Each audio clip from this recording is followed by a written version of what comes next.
Canucks Nation, welcome to the Line Change Podcast, a presentation of DraftKings. The crown is yours. The Line Change Podcast is also a proud member of the Hockey Podcast Network. Be sure to check out the network for your favorite podcast covering your favorite team at thehockeypodcastnetwork.com, home of hockey podcast, every team, everywhere. We're here live for our post-game Unleashed After Dark show. Game number 37 on the season is in the books. The Vancouver Canucks have been defeated by the San Jose Sharks 6-3 at home as their woes at home continue, which is no surprise to us Canuck fans. They only have 4 wins at home. They are now 4-11-1 at home, which is an absolutely terrible and pathetic home record. Not great for the paying customer or season ticket holders, one of whom will be joining us shortly. The Canucks are now 0-2 against the San Jose Sharks on the season, something Canuck fans aren't used to hearing in a very, very long time. In fact, the last time that the San Jose Sharks won at Rogers Arena was 7 years ago on February 11th, 2019, a night where Mikey DiPietro was the goaltender for the Canucks as an emergency backup. It's a name we haven't heard in a very long time. And also, which is kind of ironic, 7 years ago, Evander Kane was a member of the San Jose Sharks. That is how long it's been since the San Jose Sharks won in Rogers Arena. Tonight obviously marked the return of Elias Pettersson, someone whom we've been talking about a lot, or rather has been talked about a lot in the media as of late. With the recent reports about him and Hughes drifting apart over the last year, which we kind of talked about in our next report that came out. Just some quick notes. The Canucks, I found, were bobbling the puck quite a bit in this game. And it was very, very frustrating to see. Little incomplete passes, just kind of throwing the puck away. Some bad bounces that went in the Sharks' favor, including a Rossi own goal, which was bizarre. So technically, if you want to be technical, because I know Rossi ended up scoring later on in the game, technically Rossi had 2 goals in this game. One just went into their own net. Canucks were also taking some pretty bad penalties in this game as well, including the one taken by Kane that negated a power play in the second period. I absolutely yelled at my TV screen when that penalty happened. Matter of fact, I heard that Kane was taking the face off, and I was like, just watch. He's going to take a penalty, and it's going to be, it's going to cost them the power play. And lo and behold, it happened. And yeah, as I mentioned, that one really pissed me off, Kane taking that penalty. Honestly, I cannot wait for the Canucks to trade his ass away. Hey, guys, post-game Unleashed After Dark. I'm letting it out. Get Evander Kane off this fucking team. Like, enough. Some sloppy defense from the Canucks as well in this game, and it led to goals against by the San Jose Sharks. There were some positives in this game, though. Connor Garland had a great game, as he was in on the first 2 goals, as he managed to set those 2 goals up, especially that one by Linus Karlsson was an absolute beauty of a goal, especially on the power play as well. Filip Hronek also had a very great game here tonight, collecting 2 points himself as he continues to have a great season for the Canucks, despite Quinn Hughes being traded. He's basically turned into our number 1 right pairing defenseman. He was, to start the season regardless, but he's really definitely grown and become a very reliable defenseman for the Canucks this season. That being said, and moving on, let's go ahead and take a look at the game stats. I'm going to just read them off because I don't want any issues with this. So starting off with the scoring, Ryan Reeves scores at 6:11 of the first period, assisted by Barclay Goodrow and Iorio. I think that's how you pronounce his name. Moving on, John Klingberg would score his 9th of the season at 7:55 to make it 2-0 San Jose. Then that goal that I just mentioned by Linus Karlsson scores at 10:04 rather, his 8th of the season, assisted by Connor Garland and Filip Hronek on the power play. Moving on to the second period, only the one lone goal in the second period was William Eklund at 12:38. This was the Marco Rossi own goal. And of course, it was unassisted, but Eklund gets his 9th of the season. Fast forward to the third period. Marco Rossi scores his 2nd of the night at 36 seconds of the third period, assisted by Filip Hronek and Connor Garland. Moving on, we have Igor.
All right, I'm back. Sorry, I didn't even realize that freaking happened.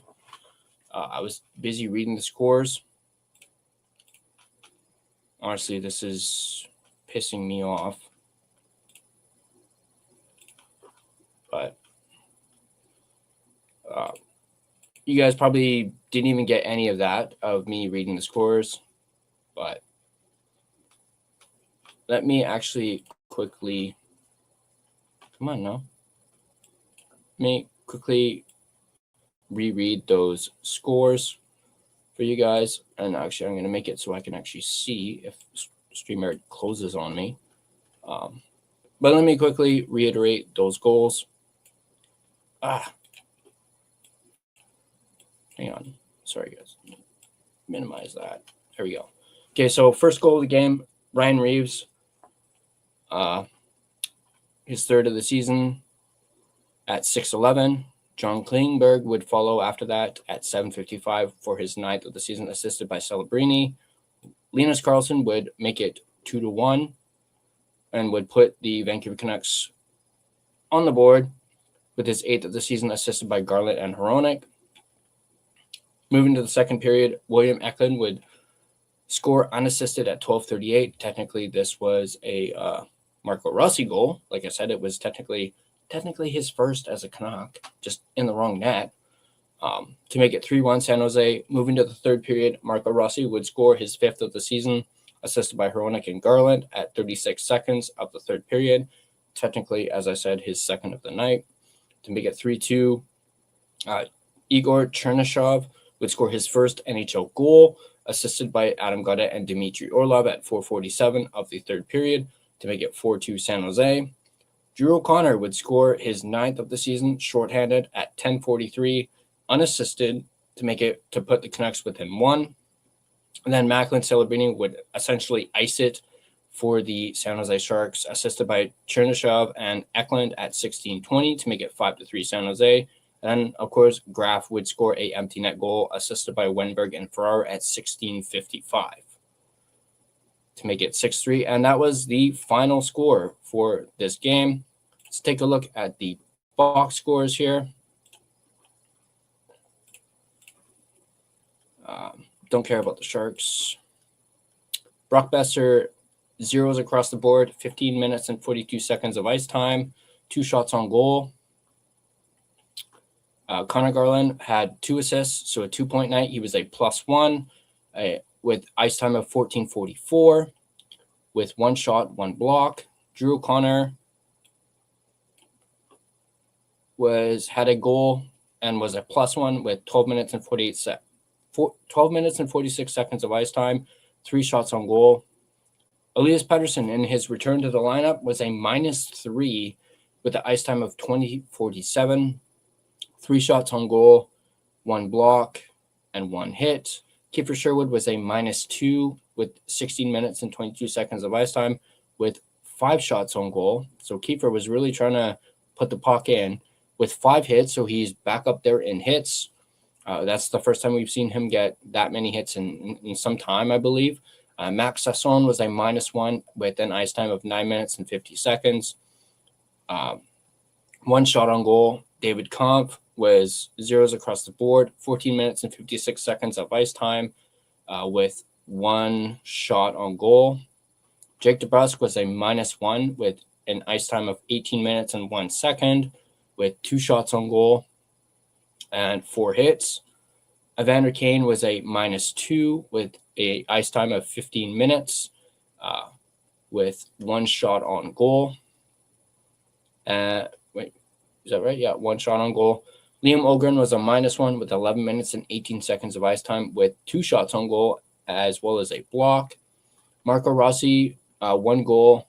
He was a -1 at ice time of 16 minutes and 23 seconds with 1 shot on goal and 1 block.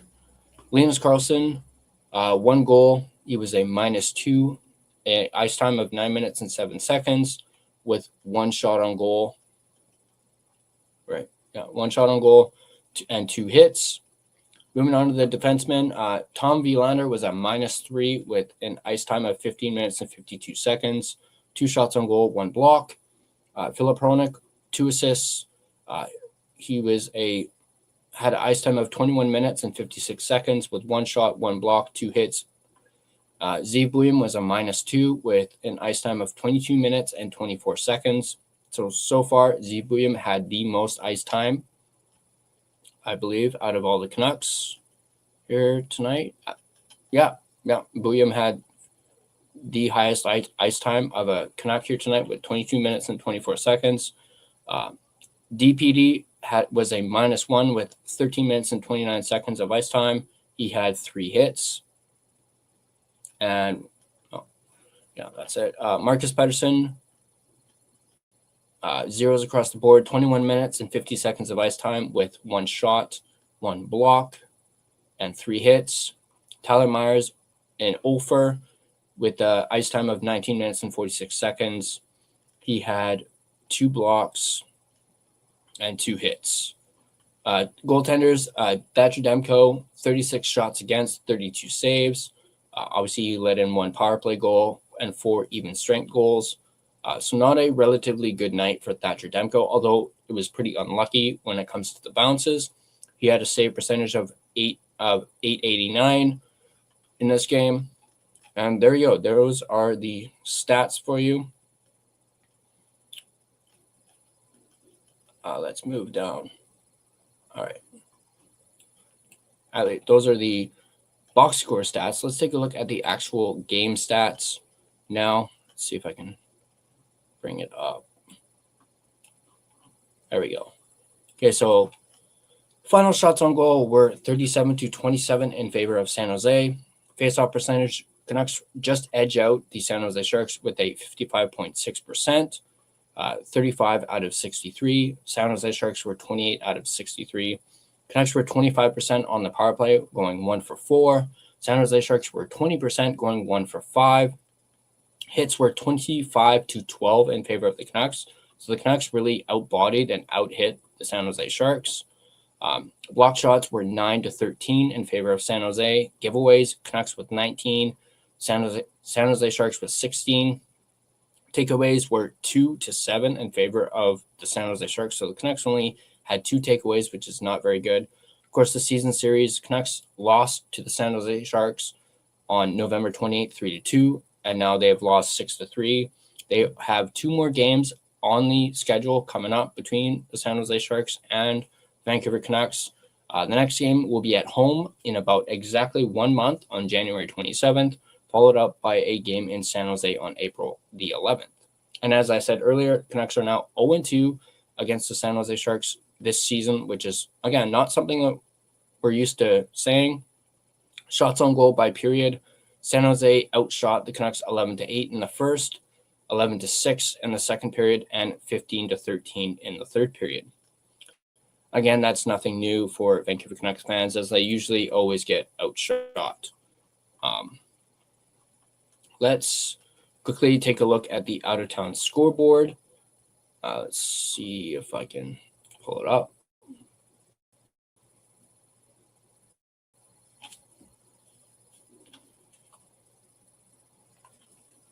There we go. Sorry, starting off, we have the New York Islanders defeating the New York Rangers in the Battle of New York 2-0. So the Islanders, and I believe it was Sorokin, getting the shutout against the Rangers. The Buffalo Sabres beat the Boston Bruins 4-1, outshooting the Bruins 34-22. I see David Pastrnak got a goal for the Bruins in that one. The Toronto Maple Leafs defeat the Ottawa Senators in the Battle of Ontario 7-5, outshooting the Senators 33-31. Looks like William Nylander and Matthew Knies both scored for the Maple Leafs. Seems like battle of something for most of tonight. As you know, we had the Battle of Ontario, the Battle of New York, and now we have the Battle of Florida, with the Lightning edging out the reigning Stanley Cup champions Florida Panthers 4-2, with the Panthers outshooting the Lightning 26-25. The Washington Capitals defeat the Devils 4-3 in overtime, with the Devils outshooting the Capitals 38-33. We have the Hurricanes beating the Detroit Red Wings 5-2 and outshooting them 38-20. You have the Minnesota Wild beating the Winnipeg Jets 4-3 in overtime. The Jets outshooting the Wild 26-19. Did Quinn Hughes score in this? Quinn Hughes got an assist in this game, from what I can see. Was it just one? Nope, 2 assists. Actually, Quinn Hughes with a 3-point night in that Minnesota win. So Quinn Hughes still lighting it up over in Minnesota. The St. Louis Blues defeated the Predators 3-2. The Predators outshooting the Blues 32-20. The Chicago Blackhawks defeating the Stars in a shootout 4-3, and also outshooting the Stars 33-31.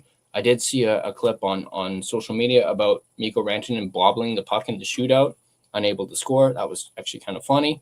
The LA Kings defeat the Ducks 6-1 and outshooting them 30-25. So another battle of Los Angeles there, or California, I guess you could say, between those two.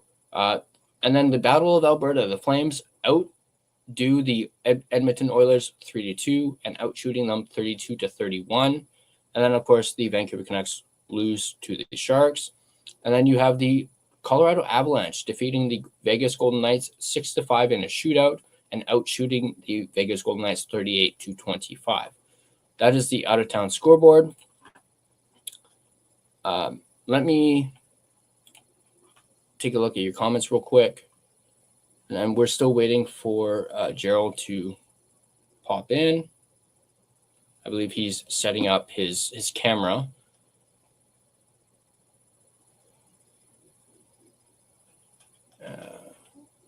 Go over my notes.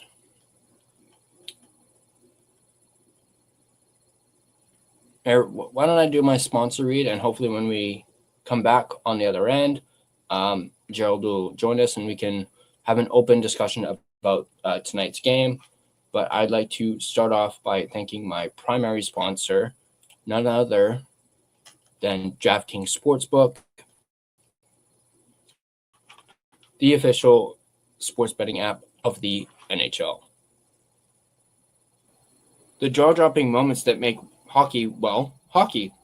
Experience them all with DraftKings Sportsbook, an official sports betting partner of the NHL. Missouri listeners, listen up. DraftKings Sportsbook is now live in the Show Me State. New customers, this one's just for you. Bet just $5, and if your bet wins, you'll get $200 in bonus bets instantly.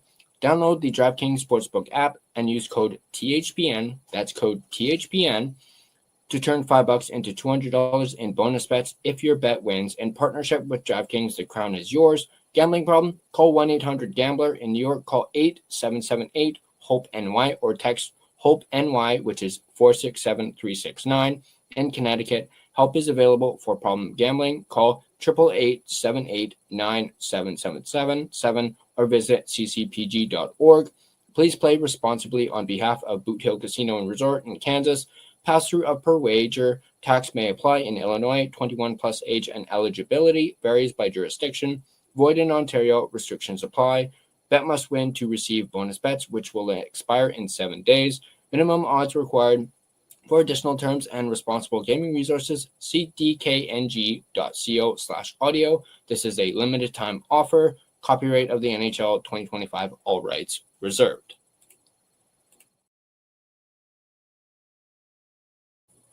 All right, still waiting on Gerald. So why don't I go through the comments since there's already a lot of them. I'll start from the top. There was that one from Connor I saw. Yeah, my bad on the when I set the stream up. I guess I, without knowing, accidentally went, or it picked Sunday. So thank you for letting me know about that, Connor, or else I probably wouldn't have known. I believe I got some starred ones right here. Let me look at that. Duolingo, best post-game show in the biz. I appreciate that, Duo. Really love the kind words and the positivity from you. Always great. There's another one here from Duo. Nothing is perfect, followed by TLC is better than watching any Canucks game this season. Hey, I'll freaking take it, man. We got Justin Credible in the house. What's up, Justin? Macklin Celebrini was noticeable all night. Must have had at least 15 attempts. Yeah, I literally was watching it, and literally it's like Macklin Celebrini, Macklin Celebrini, Macklin Celebrini. And it's just like, Jesus, man. Like, wow. Swervin Irvin in the house. Yeah, but what about his back checks and shot blocks? That's what real fans care about. That's a good one, Irvin. Actually, I think I have something about Celebrini. Let's actually, since we brought his name up, let's talk about Macklin Celebrini. Obviously, with this game, all in all, the Canucks got outplayed by the San Jose Sharks. Have to give credit where credit is due. San Jose has been very good this season, and they're most certainly on the up. Celebrini, who we just mentioned, a couple points tonight as he continues his hot season, leading the way when it comes to BC natives and scoring. Yeah, they actually showed that graphic up during the game. That he's leading the way when it comes to players, from BC and scoring. And he continues to make a case to be a part of the Canadian Olympic team. Let me know down in the chat if you think Celebrini could very well be a lock for Team Canada.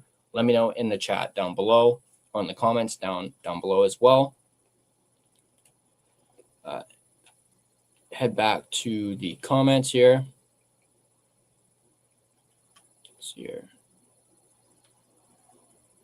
Duolingo, I just spat out my Ferrero Rocher, Irvin.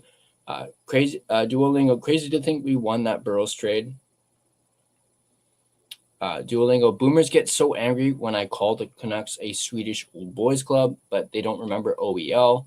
Louis, now that Patrick is here, we are full-on Swedish. Look who we traded Hughes for, extended Marcus Pettersson. Duolingo again. Canucks being in the rumors for Kyrou just scares me, but it has to be true. Undersized, inconsistent, crybaby. He will get along with PD.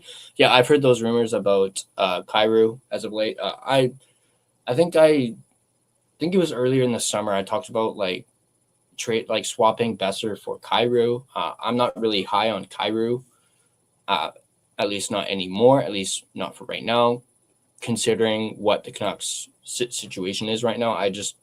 I'm not on that Kyrou train anymore.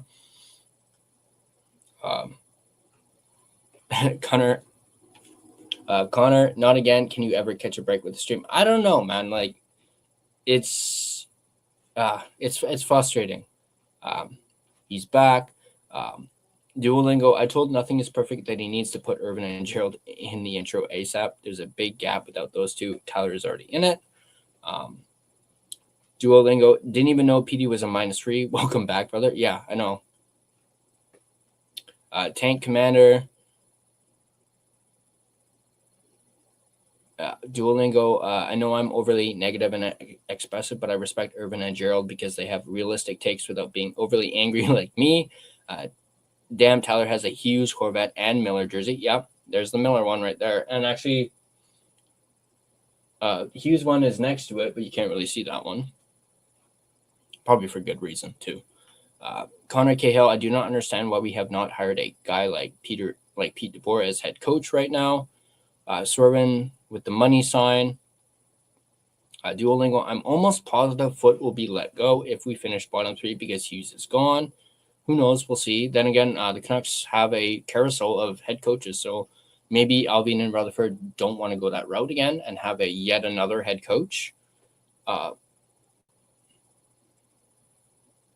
Ticket, and the Flyers are second in their division right now. Irvin, as in the owner, doesn't want to spend. Duolingo, Abbey Canucks don't even have their rings. It's almost 2026. Yeah, let's talk about that a little bit.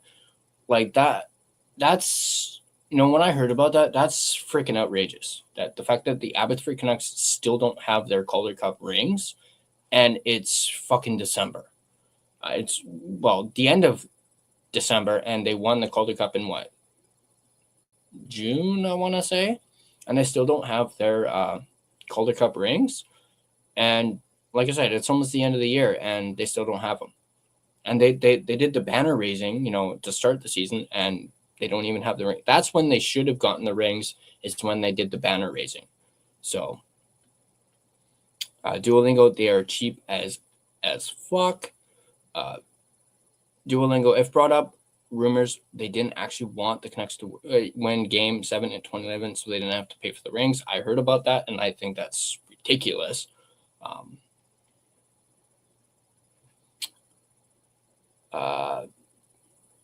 Fans should bloody well force him to by not turning up because by going to talking about Aquilini there.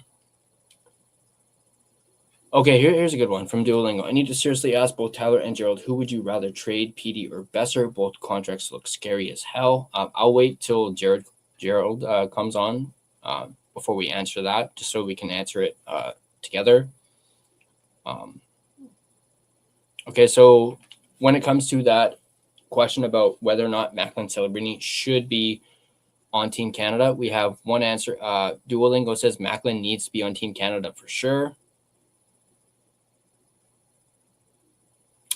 Connor Cahill, Dustin Boydell said it best. We already have a guy with an attitude problem as an AKA PD.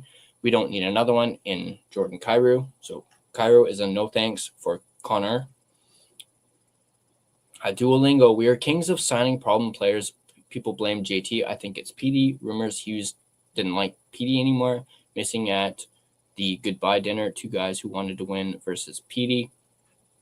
And yeah, we obviously talked about that in the Nucks report the other day on how they drifted apart in the last year.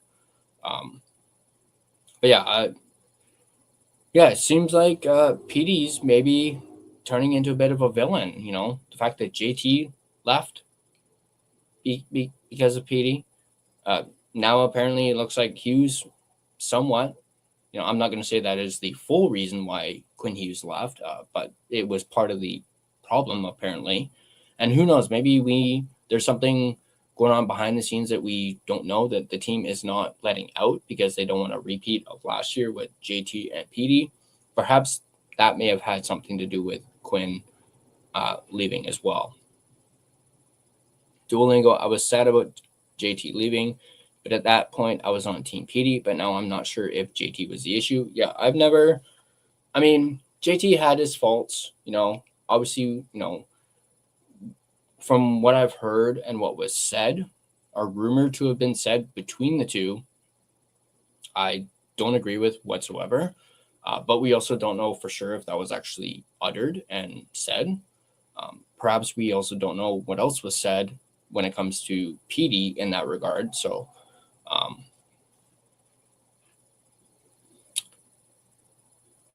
Duolingo, I was sad about JT leaving. Oh, I just read that one. I heard rumors PD isn't well liked by most of the team and is kind of a loner. Yeah, I've heard that too. That's been known for a really long time that PD's a bit of a loner. He doesn't really do stuff with the team.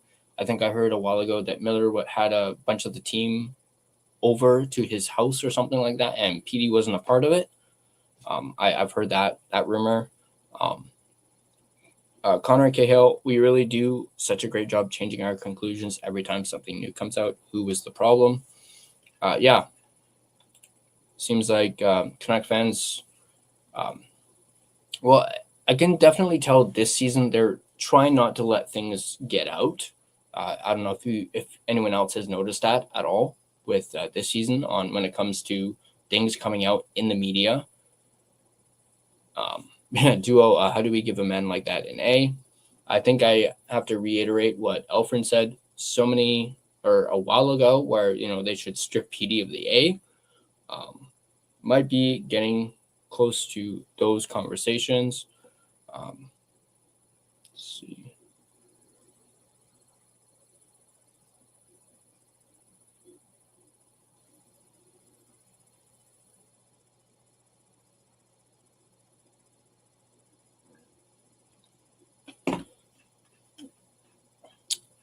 Let's get more back to the game.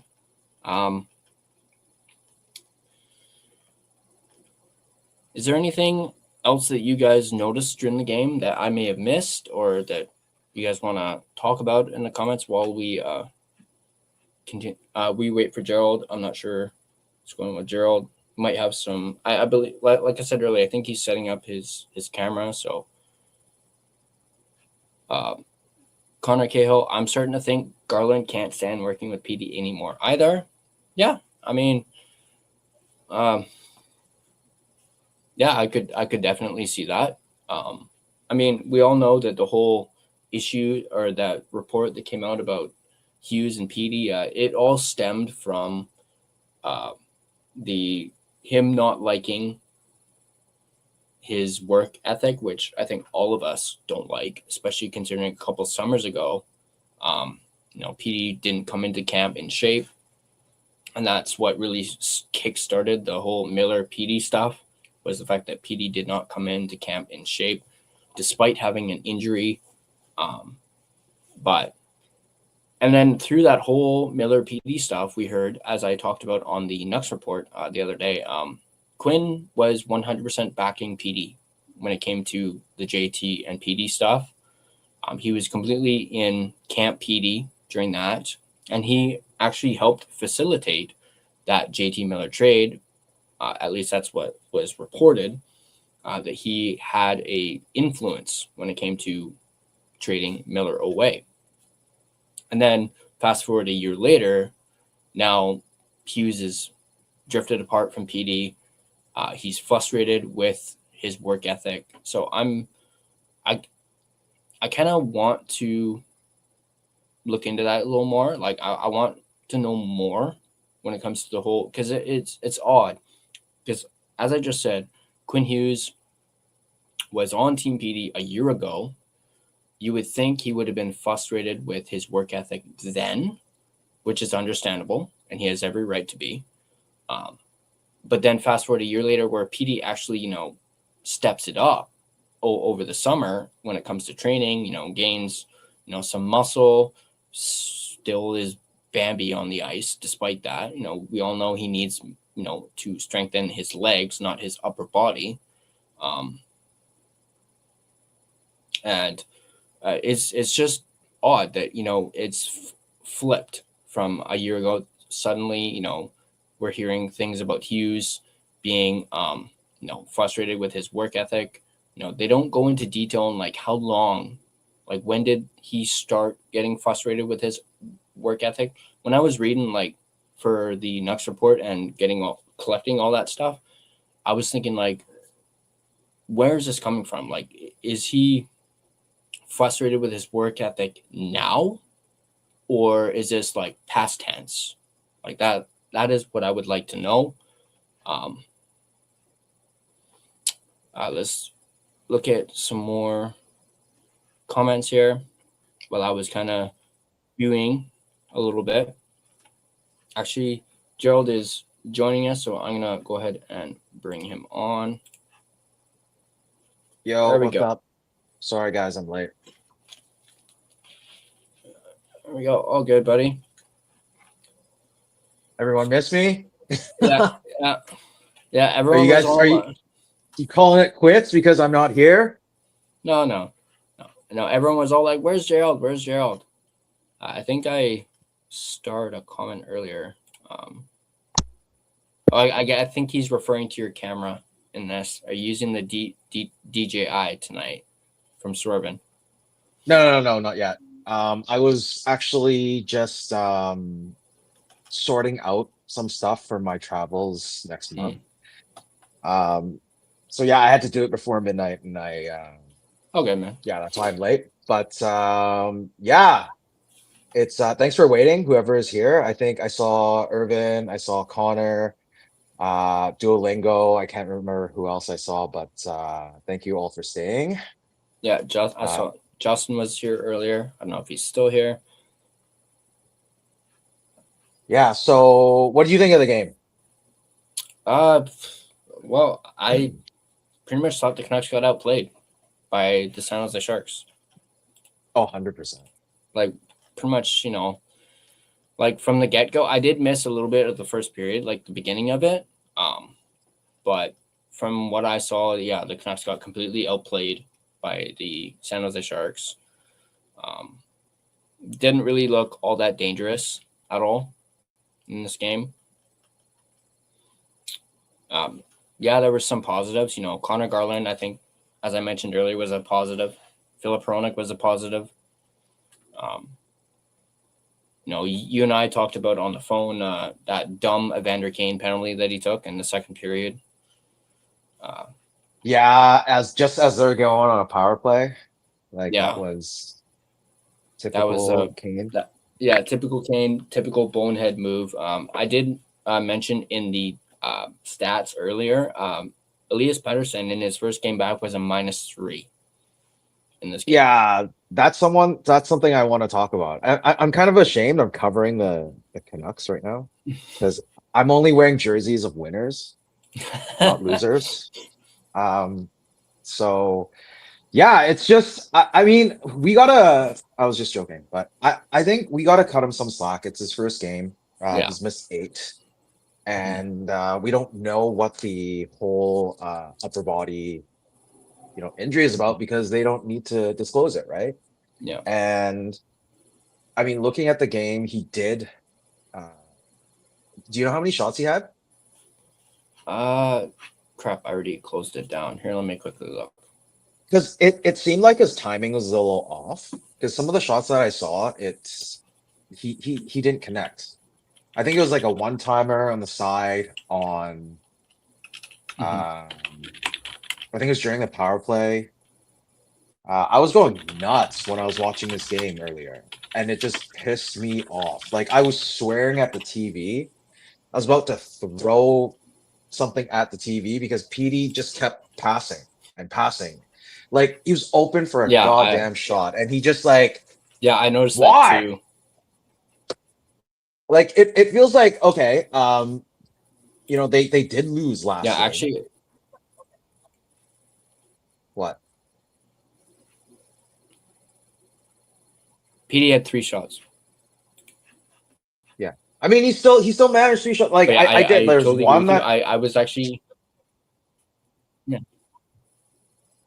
Yeah, he kind of whiffed on a couple, so it's probably shot attempts are much higher than the actual shots registered, and it just didn't.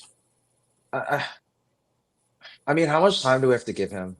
Like, I have his jersey. Actually, I don't even have it in the room because it's just didn't even bother, to be honest. Like, I'm just so tired. It just feels like, especially with all the reports that have been going around, and the team went on a 4-game winning streak. He was on the road trip, so it's not like he's not in the room, but he's just not playing. So what I kind of question is PD really the cancer? Like, I think this is a topic that I really want to talk about and chat. If you guys have your take, shoot it, because this is something that I really want to talk about. It feels like, initially it was JT and how he's very emotional. Yeah, emotional and just very straight. Like he wears his heart on Mhm. his sleeve. Then we had Huggy leaving and all these other reports coming out. I Mhm. mean, media outlets everywhere. It's just we can't trust everything we hear, but Mhm. it's something's there, right? If he's injured, he's not playing, he's not on the ice, the team starts winning. Is it a coincidence, or is it just you know it might be him? I mean, I saw the pre-game interviews for media availability with I think Rossi was saying, "Oh yeah, well PD's back, and like he's a good player." Blah blah blah. Like, when in the hell have you seen a player get interviewed and you're like, "Hey, what do you think about this player?" Obviously, you're gonna say like good shit about them, right? Yeah, especially Unless to the it's like media. right, unless it's like JT and he's just like, "Why don't you go ask him?" Or like, then obviously something is wrong, but. It's just I don't know. Like they've only been here for 5 games, so they probably don't know him that well. Maybe they've Mm. conversed. Um, and I remember when Swedish players came back in the day, they would. I think even PD said it when he first arrived in Vancouver that the Sedins were very welcoming. They were, you know, offering their help if he needs anything, they can reach out. You see Ogren come over. You see, another Swede. You don't hear anything. They ask him, "Oh, how do you feel? Like there's more Mm. Swedish players on this team." He's like, "Oh, it's definitely better because you can speak your own language." Blah blah blah blah. Nothing said about PD. Nothing said about what we have a 11.6 player here who's been here for how many years has it been? Like 6 years, 7 years. I mean, Quinn Yeah, was here for something six, like that. so at least seven At years, least 7. Yeah. right? Hasn't took him under his wing. I think all he's talking about is like DPD that's there. They're probably at the same age. Willander, they can chill together, but PD's probably like that lone wolf, and it's something that kind of really bothers me because it's like a team mentality thing, and the team looked good during those 4 games. It could be the honeymoon, but well, the exception of the last game because they just played sloppy. It was terrible. Mhm. Like the passes were like everything was just sloppy about that last game, and then this game was a bit sloppy too. But the main thing is PD was playing this game, and like to my surprise, like watching this game, I felt Camp did well on the faceoffs as usual. Garland was doing Garland things and sneaking here and there, and that goal with Linus Carlson. Oh, that's another Swede I forgot. Mhm. But Linus Carlson, wow, great feed. And even Carlson, I mean, if you look at the replay, he immediately pointed over at Garland. It's just like, Yeah. good look, man. Like that's just like it's amazing. Um, so I think there was always this argument that we've been giving the benefit of the doubt to Petey is like he needs stronger wingers and whatnot. You have Garland there. Like I think Clay was saying during his video this morning is that he thought that Garland would be playing on a line with Petey, but it ended up being Sherwood and Kane. And throughout the game, I think it changed a little bit because I didn't really see Sherwood on the wing, but they didn't even use Garland on his wing either. Like if you have someone coming back after 8 games, might as well put someone there that can distribute the puck, get him a tap in like the Carlson goal, get his confidence up, then maybe we can get cooking. But I mean, everything happens for a reason. And I think with me saying all this is on the side that I'm hoping Canucks do well and they're playing, as opposed to a lot of fans that are saying it's Team Tank. Come on, Mhm. man. They're back after 2 losses, they're back on the basement. 32nd again in the league. Like, exactly. And I think, yeah, like why continue with this? They had their honeymoon. Great. Let's go on. Let's start moving Sherwood. Let's start moving Kane. and go from there. And if the kids that we get back gel, great. If they don't, it's experience. It's fine as long as they get a top 5 pick. I mean, there's amazing players in the upcoming draft. But yeah, I think it feels like the team plays well with Quinn and PD out of the lineup, which is what I'm trying to say. It's just when Quinn's out, the noise is gone. When PD's out, I don't know. People start, lifting their weight, and they're playing, but it's just like we can't solve it. I think it's like a mental thing. I think it's just that the team needs like a psychologist or something to work with these players. You guys are professionals, right? You're getting paid the big bucks, and you should be playing to that standard. And is it because when Quinn's in, you guys don't have to pull your weight, and he just shoulders everything? That's why he's so tired and just so fed up and gave up, and people are calling him a quitter because you think, oh, this guy's the best player. We don't have to do as much. Give it to Quinn. Or when PD comes back, it's like, oh, we have PD back, so he should be, putting us on his shoulders. No, man. Like the team should play the way they should be playing, like how they're paid. For God's sakes, like Garland showed up, Veronic showed up. I mean, it's just these errant passes, and it just feels like when PD's there playing and passing, passes aren't clicking. And there's so many opportunities for him to shoot, but he doesn't shoot. And that just, like I was just telling you earlier, like I almost threw my phone at the TV because of that. It's like you had an open shot, just shoot it, and he passes it over. I don't know who it was. I think it might have been Garland or Bessler. I don't know. And obviously the pass didn't connect, and they didn't even get a shot, and that was the end of the power play. So please, in the chat, let me know what you think, because at that point when I was about to throw my phone to the TV, I was thinking, can we just get rid of him? Can we just trade him away? And like I have 2 or 3 PD jerseys. I don't care. It's fine. It's the last of my jerseys that's still on the team. I have a Demko and PD that are still on the team, and the rest are all gone. Right. So like out of my personal selfishness, I cannot care about that. Trade him away. I mean, if Montreal were to actually that hypothetical trade, I don't know if you saw that. I haven't a few fully days looked ago. into it. I will look into it.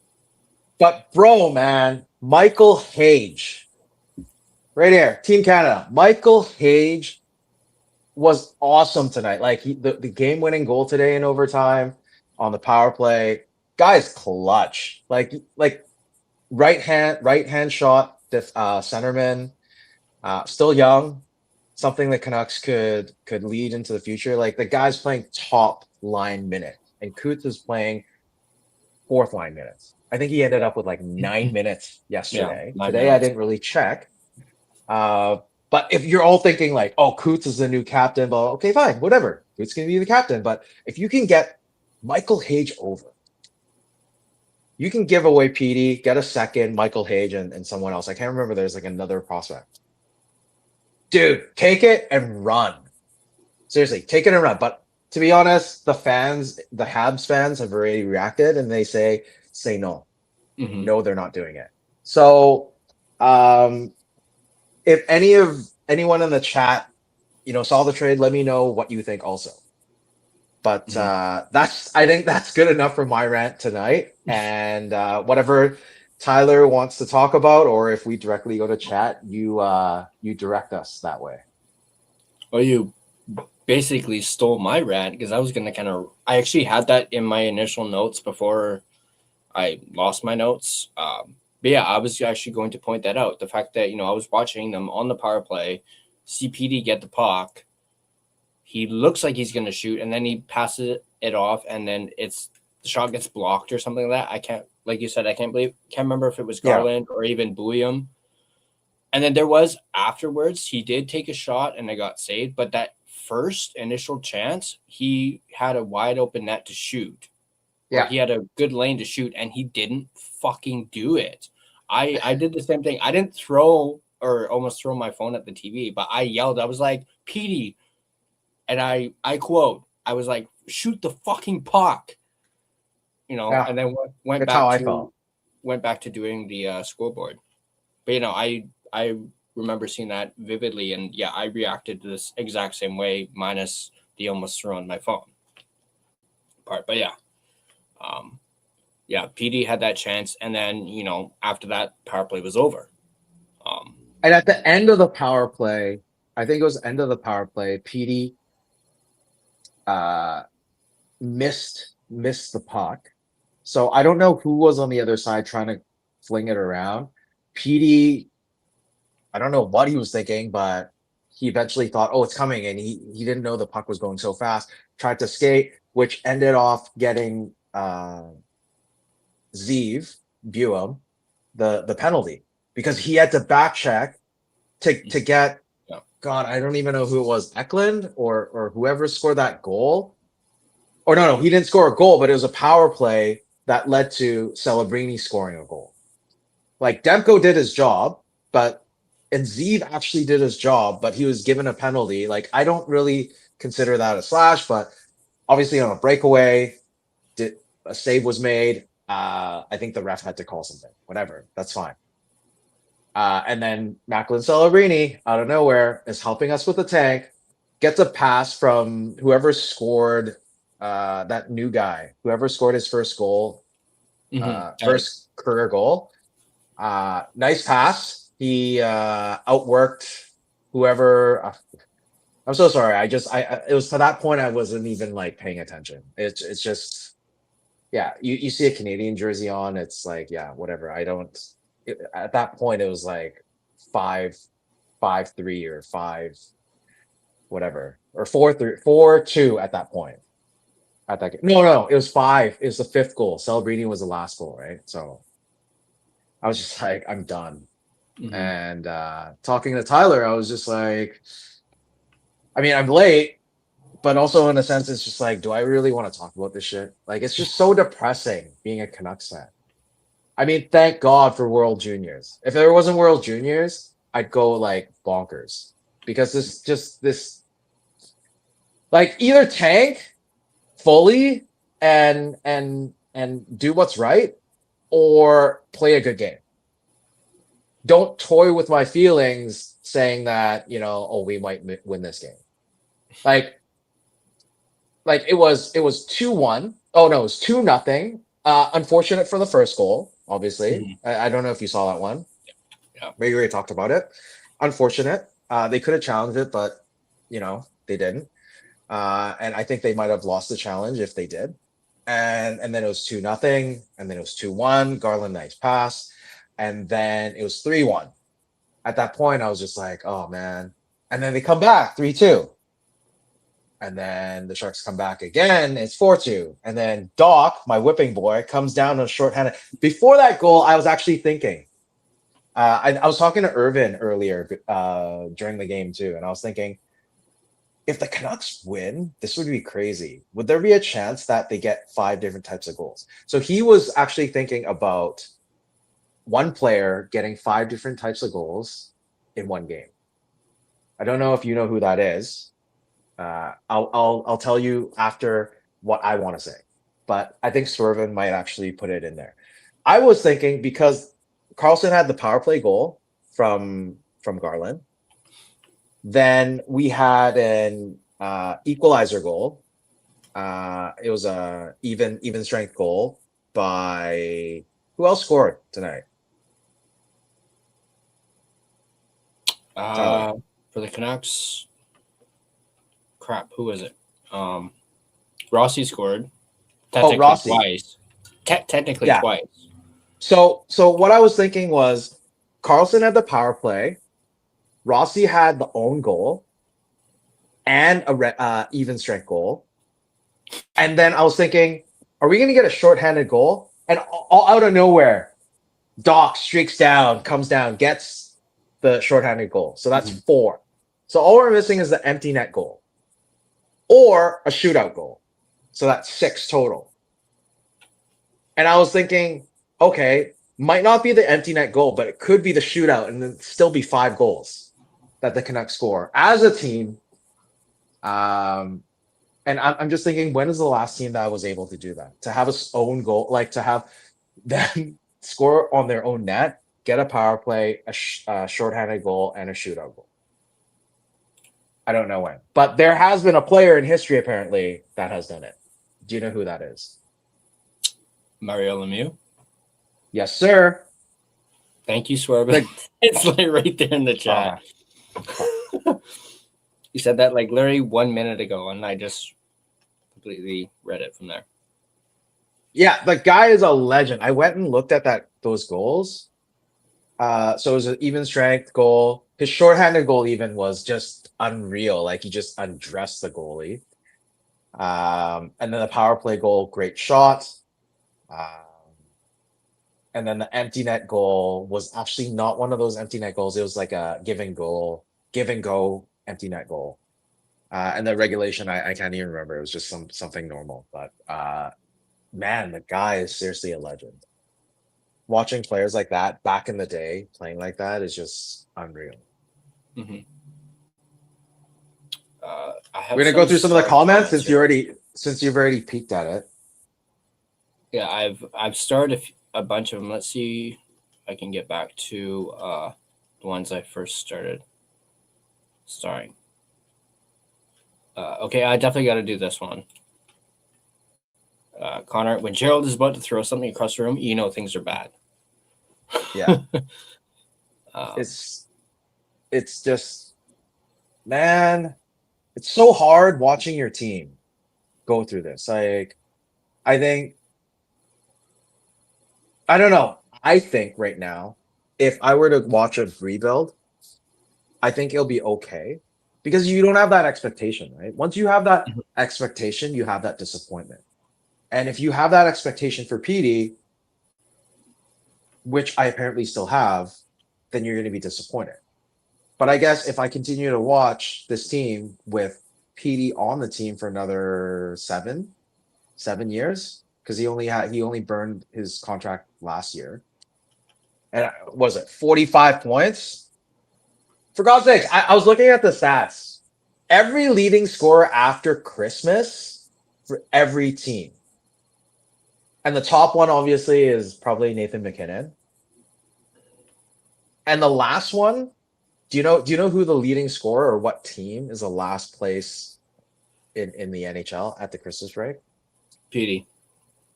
Yeah, with 22 points. Yeah, I saw that. And McKinnon has like 50, like, I don't even know, like 54, 56, whatever the hell it is.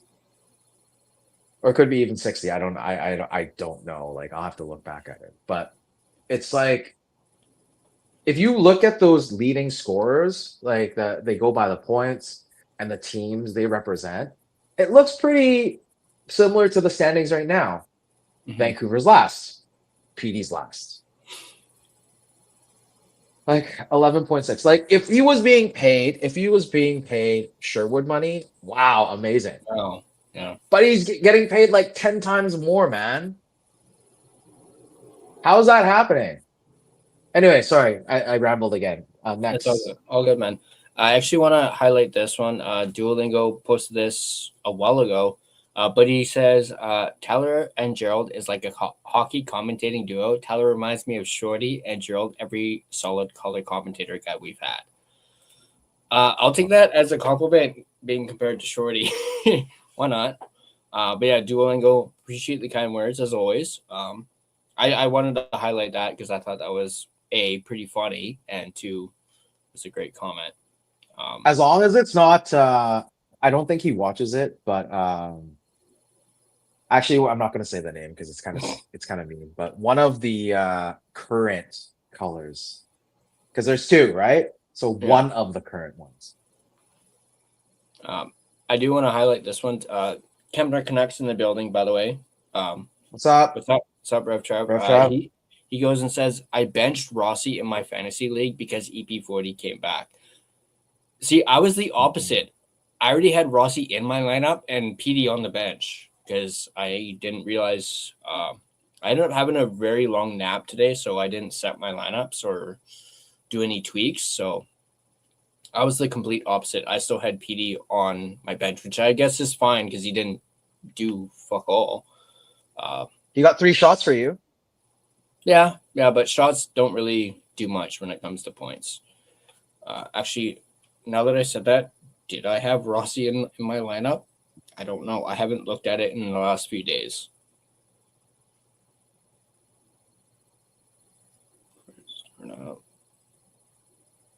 I mean, I'm winning in both of my leagues, so I guess it's not too big of a deal. Oh, shit. It's already set to Sunday. Fuck me, I had Rossi on the bench. Damn it. Hey, we're unleashed. Well, he was probably even too because his own goal he got a minus, and then his own goal he got a plus, so he's probably even. So it doesn't make a huge difference, anyways. Yeah, I mean, here. 64 points, just incredible in the house, my friend. I don't know if you guys 64 compared to 22. That's just ridiculous, man. So in this league, I had Rossi and Pedersen on the bench. Yeah, I mean, it's expected, right?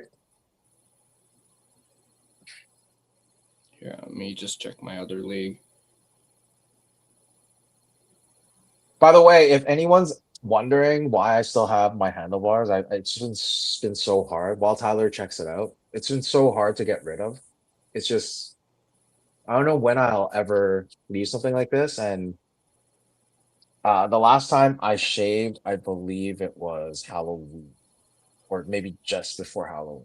Can't remember. So I'm just gonna do it for 2 months.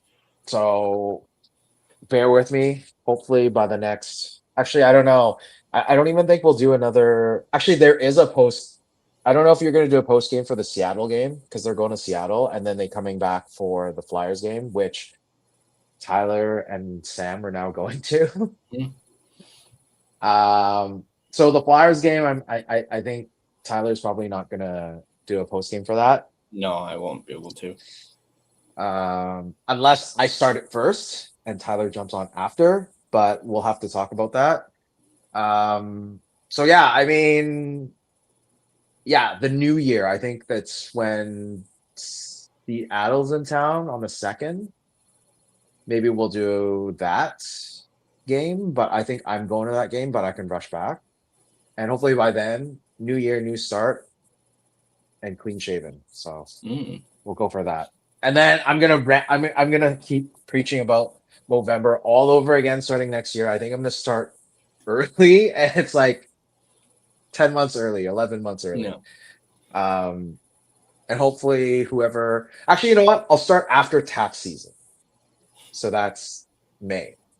And I'll start reminding everyone, remember to save your donations for me for Movember. Because yeah, I need any help possible. But Tyler. Yeah, it looks like I had Rossi on the bench on both my leagues. And Garland. I feel like a bit of a dumbass. I don't know if you guys can really see. It's okay. You can you're winning anyway, so it doesn't matter. Well, yeah, that's why I'm not too concerned about it. But I believe we've gotten a bunch of comments since I did that whole thing. Yeah, when it comes to the Philadelphia, yeah, definitely won't be able to do one for the Philadelphia game because I do work early the next morning. So I'll probably come home and just go right to bed. But let's get back to these comments. Where's the... I think that's it for the start ones. Okay. Oh, yeah, That's right. I forgot. Duo had one earlier before you came on that he wanted us to do. Who would you rather trade right now, Besser or Petey, when it comes to their contracts?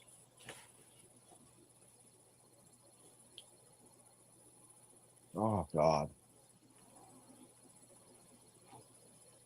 I mean, even though it's tough, I kind of gave the whole precursor earlier. So yeah, I mean, if PD's willing to go, then PD. At least you save yourself like 11.6. With Besser, it's I think 7.25, still manageable. Cap going up to 104 next year, very palpable. And I mean, he's just going through a dry streak right now. It'll eventually pick up, I think. And I think I saw a comment in there earlier with Russ saying he doesn't understand why he's playing with DeBrusque. Same thing, man. Like I agree. Mm-hmm. Like the two of them are so identical in a way. You don't have them on the same line. Like even playing Besser on his off wing or Garland on his off wing, the two of them have done more scoring than Besser and DeBrusque. So it's just it kind of still boggles me why Foot would put that together. And I don't know, just so they're on the second line, it makes no sense. Like I would probably rather like Garland and DeBrusque take a stab at it. Because I don't think Garland has played with DeBrusque. And I think with the way that Garland plays, he can create some space for DeBrusque, get him open, and then pass the puck over for a one-timer. Actually, no, DeBrusque doesn't really have a one-timer. Or maybe Garland shoots it and DeBrusque gets, the rebounds. So I think it's something that they should reconsider or at least try. Kind of like, the Lucas Reichel project. Never tried him at wing. Probably tried him at the wing for maybe 10 minutes out of all this time. And I mean, it's going to be very hard right now because we have Hogs on the sidelines. Well, not really on the sidelines, in the press box. Ratu in the press box and Piojo. And it kind of like I don't know how to look at all of this because right now, if Hedel comes back because he's a non-contact, give him like 2 weeks, maybe he comes back in. What are you gonna do then? Like who are you gonna send down? Like the only players that are waiver exempt right now at this moment, I think, is Ogren. I think that's the only one right now. Yeah. Because Sasson is already past his number of games. Ratu is in the press because he can't be sent down. Yeah. Can't send Camp down.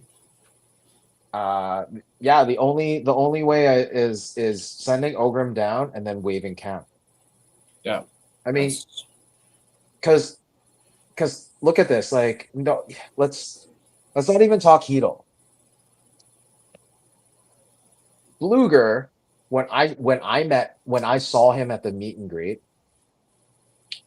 this was, what was it, the 9th of, was it the 9th? I think it was the 9th of December.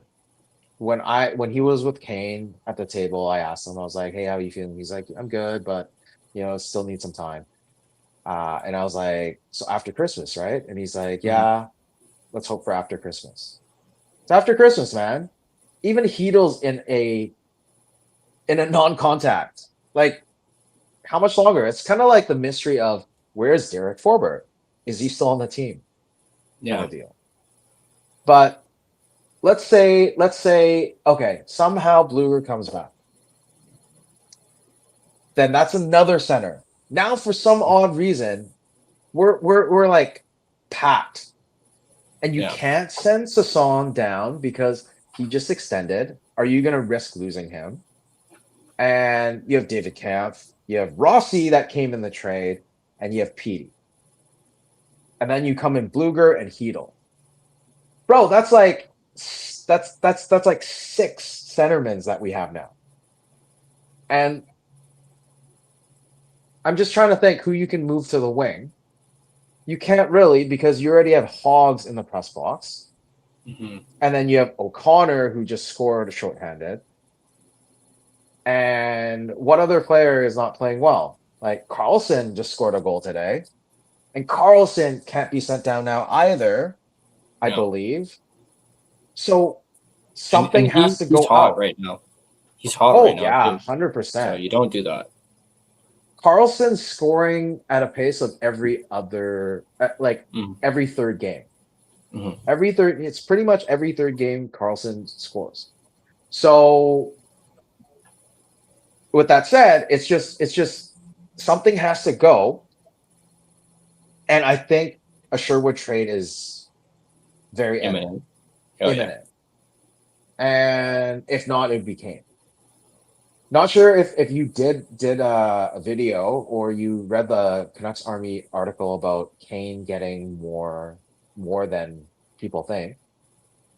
I saw that. Yeah. So maybe it's time. Maybe it's time we don't wait until the trade deadline and do that. And then, whoever we get back, hopefully it's prospects that play in the AHL, and we let them kind of simmer down in Abbey, get some wins in Abbey, and then you'll have all the players that can't go down play.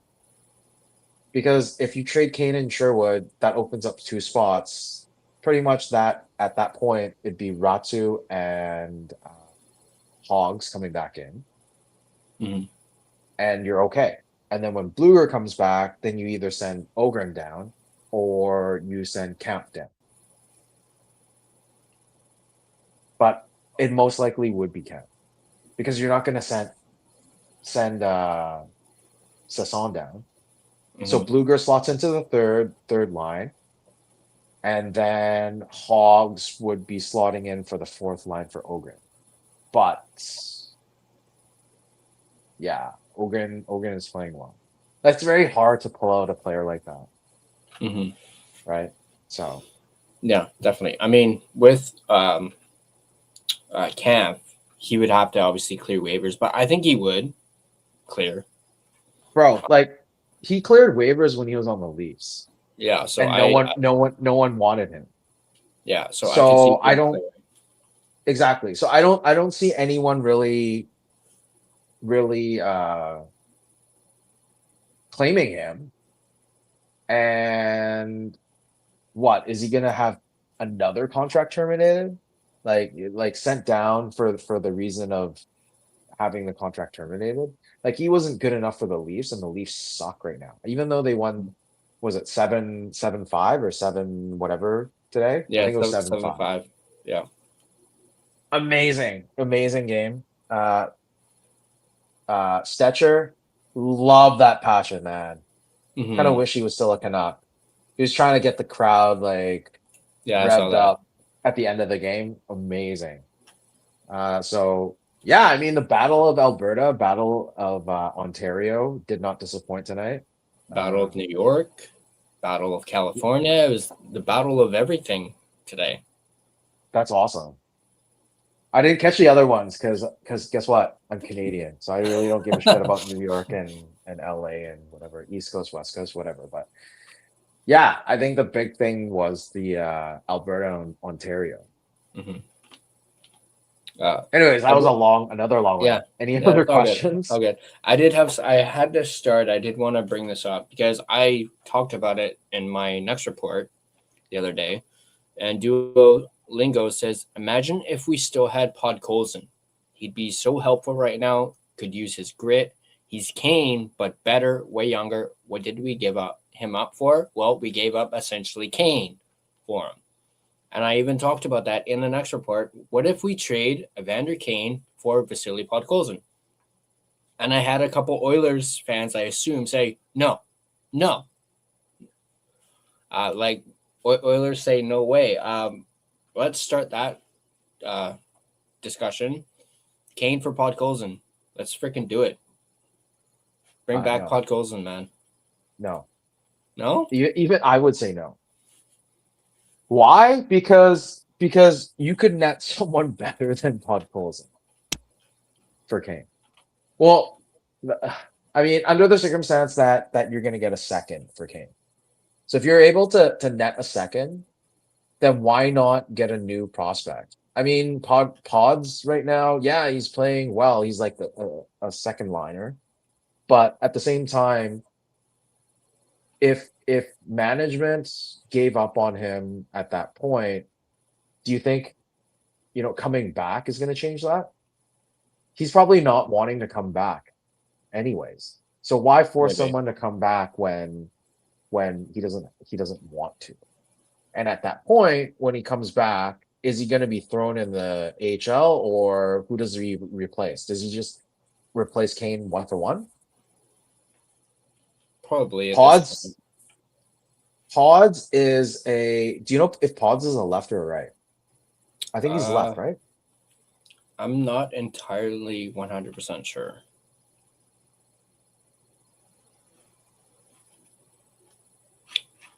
Let me quickly look that up.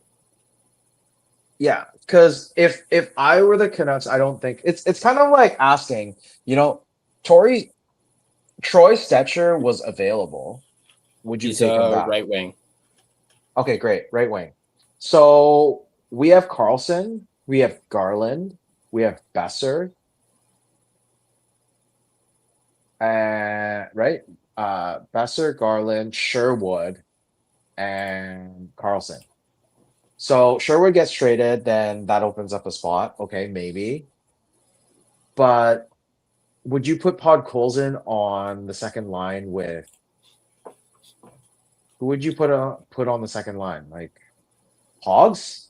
Would it be like Hogs with Podkolzin and Rossi?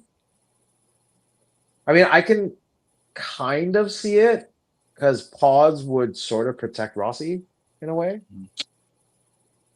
But yeah, I don't know. I think it's pass. Mm-hmm. Sorry, I just want to highlight this comment from Irvin. I guess he's referring to Podkolzin. It's like asking your ex-wife to come back. Oh my god. But before that, Irvin did say Podkolzin, Pettersson, Garland had 0 goals against when they were aligned. I'm not sure what year that was. Oh man.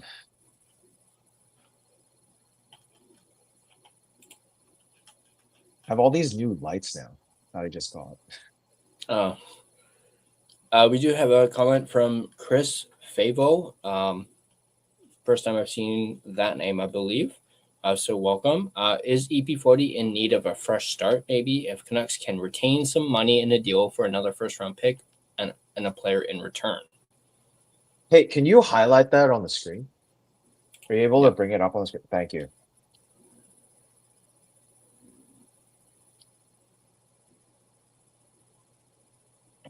No, man. You know what? Even though he does need a fresh start, I don't think come on, man. Like if Quinn was able to net technically 4 first rounders, then PD should at least get 3 to 4 assets. I'm not saying they're going to get another first, but at least a second and like 3 prospects, like 1 blue chip and then 1 project. I don't even know if they need another roster player because they're already so like they have an issue with waivers and all that right now already. So yeah, I mean if PD can land more AHL prospects that are developing, like what I was saying earlier with Montreal, the Habs, if Hage, bro, you take that and run. Because you have him in the A playing. I mean, he probably wants to come up even sooner, but I think defensively he still needs to develop. Offensively, he looks great already. But it also you have to also factor in the chemistry they have. Like these kids that they played with each other for at least a couple years on Team Canada, right? And they're all friends. So yeah, I mean, if you can get someone like Hage, then great. But if it's a first on retained salary, no. Yeah, I think the only difference between Quinn and PD is there's a no trade for PD, and it's also 11.6. So if they retain, let's say 25%. So they get the player at 8 and a bit, 9 million. Yeah, I think that's some if someone's willing to go for it and the Canucks go for it, then yeah, first and or maybe like we'll say 3 prospects and a second, or 3 prospects and a first, kind of like a Quinn deal. Mm-hmm. I do want to highlight this comment from Connor. I guess talking about the whole Pot Colson thing. I mean, Ben Affleck asked Jennifer Lopez to come back, and she did, eh? Yeah. Well, how long did that last? They're not together anymore. So, I wanted to highlight that because I actually was containing my laughter while you were talking when I read that. Justin says, heard Kane's rumor, on the topic of possibly, trading EP40. Kane's rumor is Svechnikov, Stankoven, and a first for EP40. I want to bring that up right now. I'd do it. Yeah, I'd do that. Svechnikov and Stankoven and a first. Carolina's not giving that out. Carolina is not giving that out. I thought it was sorry, can you pull that up again? So it was Stankoven, a first, and Svechnikov. Okay. Weren't they also trying to move Kotkaniemi? Yeah, a while ago. I think they still are. Yeah, I think they've been trying to get rid of him for a long time, and no one will take him. I mean, that's pretty good, to be honest. If they can take that, then yeah. But that first really means like a second. Because, come on, man, Carolina, unless they get bounced again in the first round. Actually, no, they got bounced in the second round. Can't even remember who they played. I think they got bounced by Washington. No, because Montreal got bounced by Montreal got bounced by the Caps, and then the Canes. Yeah, I don't know. We'll have to look. But yeah, I mean that deal. I take that deal. Come on, man. Like you said, Svechnikov was second overall, man. Yeah, and yeah, he's a little shit, but at times, but the guy can fucking score. Yeah, but hey, wait, do we have any Russians on our team right now? I don't think so. It's full Swedes and Americans. It's like Swedes and Americans. I think, our last Russian was Kuzmenko. Yeah, I don't think he'd be happy here. We lost Kuzi and Pods. Yeah. But, I talked about also with the Quinn Hughes. I don't know if you saw the barrage of shorts that I did, talking about because they came out with Canucks Army about comparing all the trade packages that we could have gotten for Hughes from other teams that weren't Minnesota. And the Carolina Hurricanes one had Stankoven attached to it, plus Nikishin, who's their defenseman. And then they didn't necessarily say who else. They just said there were 2 picks. 2 picks and another unknown prospect in it. But that would have been the package for Quinn Hughes if he had gone to Carolina. And then I even mentioned the Detroit one I really actually liked, which would have included Edvinson. No, they're not. They would not give up Edvinson. I think that was the deal breaker for Detroit. Yeah, that was the reason why they said no. But it would have been Edvinson, Casper, or Danielson. So not both, but one of the two. A first round picks. Yeah, something like that. 2 of them? I would go for. Yeah, I mean, if they're willing to give up Edvinson, I would go for it. And I wouldn't go for Casper. I would go for what is it, Danielson? Danielson, yeah. Yeah. And the first or 2 firsts. Apparently we do have Russians in the system. Medvedev. In the system, but not playing on the team. But not playing. And then we also have Kudryavtsev and Abby. but as to your point, we don't have any like actually on the big club. Or actually, Connor's last Russian was Vitaly Kravtsov. But we got rid of him. Who's back in Russia now? I think he's playing in the KHL already.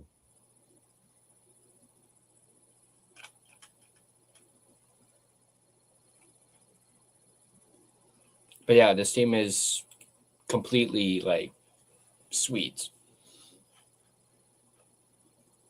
and has a well-known history of Swedes. Guys like, Oland, Edler. I mean, come on, two of our best players for Swedes. I was so disappointed when they traded Oland. Mm-hmm. I actually really liked Oland back in the day. If you're thinking like back to like the 90s, urban Swedish touch. Oh man.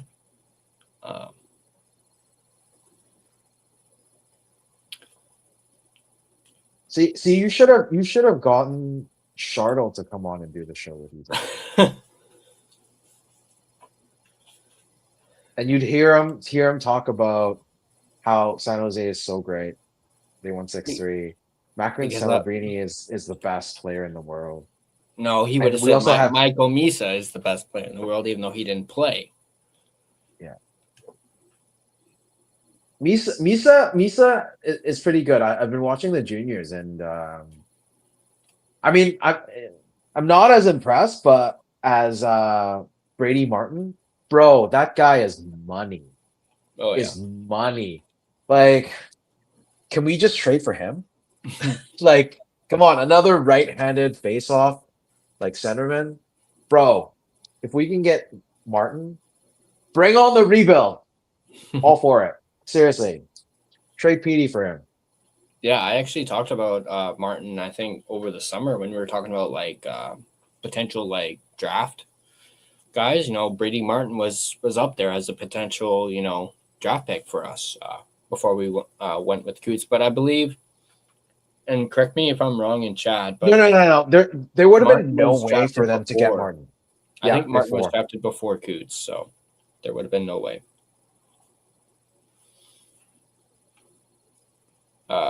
Irvin mentions Porter Martone. Yeah, not bad. Oh, I'm very impressed with I don't want to mispronounce his name, but is it Parketh? The Parak? Zane Parak. Yeah, Parak is pretty money too. Mm-hmm. But we don't need another defenseman. But like, I really like his game. I think, yeah. And he was drafted before William. Yeah. Yeah, I watch. I don't know if you watch. Well, you probably don't watch anything Calgary related. I usually don't either. But it's not necessarily just Calgary, but the Barn Burner podcast on the Nation Network. I watched them quite a bit, and they were talking a lot about Parak and William, and the fact that Parak was drafted just before William, and they were gloating. Well, not gloating, but just going off about like William and how like maybe we should have drafted William. Basically giving William his flowers, and then Parak is playing like this in the World Juniors. I don't know. Yeah, but think about this. Like, one is playing in juniors and one is playing in the NHL right now. So yeah, that kind of gives you the answer. I believe Parak has played a few games for the Flames this season, I think. Yeah, he has. Yeah. But he not enough warrant for like a long stay, right? Mm-hmm.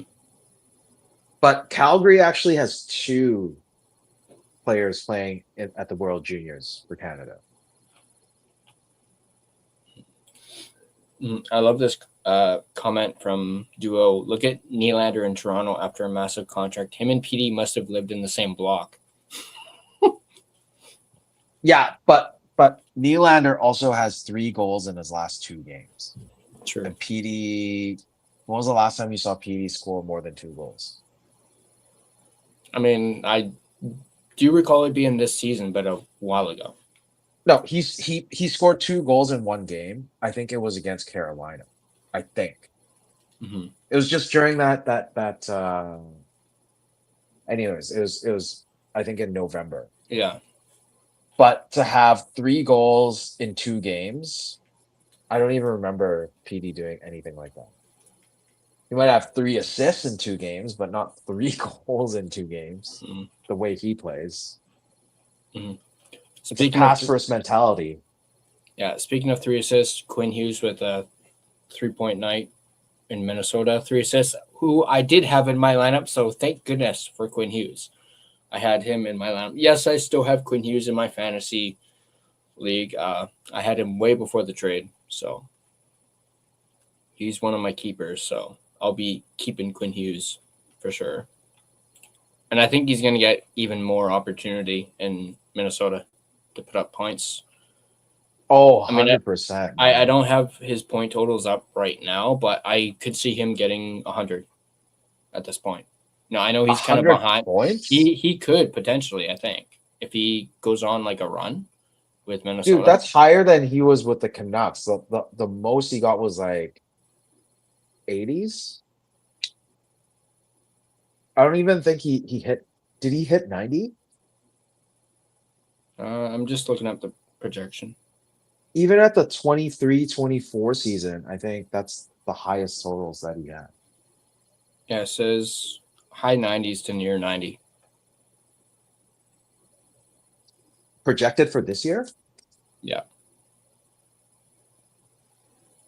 I mean, I'm not sure how, updated it is, if it's updated from tonight or not, but it says, he could near or exceed his career high of 92. Oh, yeah, 92 is his highest. Okay. But so, yeah, I could see him surpassing that now that he's in mini. It's maybe just under 100 points. Come on, man. You're playing with Boldy, Kaprizov. You have Faber. Faber as your flank. Like, come on. It's disgusting. And Just I watching agree the with power play is disgusting. I agree with Justin. He looks so good in Minnesota, as much as that hurts to say, but Bro, he is in better pastures right now. Like, oh yeah, come on, man. Like, happy for him. Seriously. yeah, Really happy for him. yeah. I did. Well, I didn't watch it, but I saw he did like some sort of interview, I guess post game. I believe it was tonight. I'll watch it probably later. But yeah, I actually is he on a point streak right now? Probably is. I think he's gotten a point, at least a point in every game he's played for Minnesota so far. Yeah, I'm just about to actually check that. Yeah, so the trade was December 12th.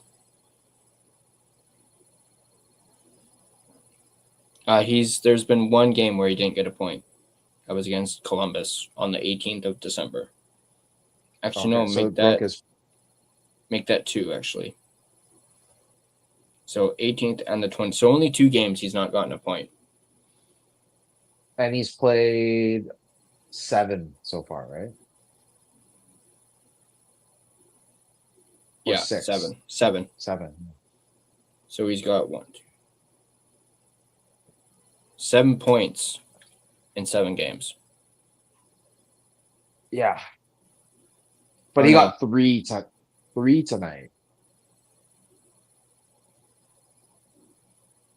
Yeah, 7 points in 7 games. So yeah, 1 goal, a goal and 6 assists. He scored in his very first game.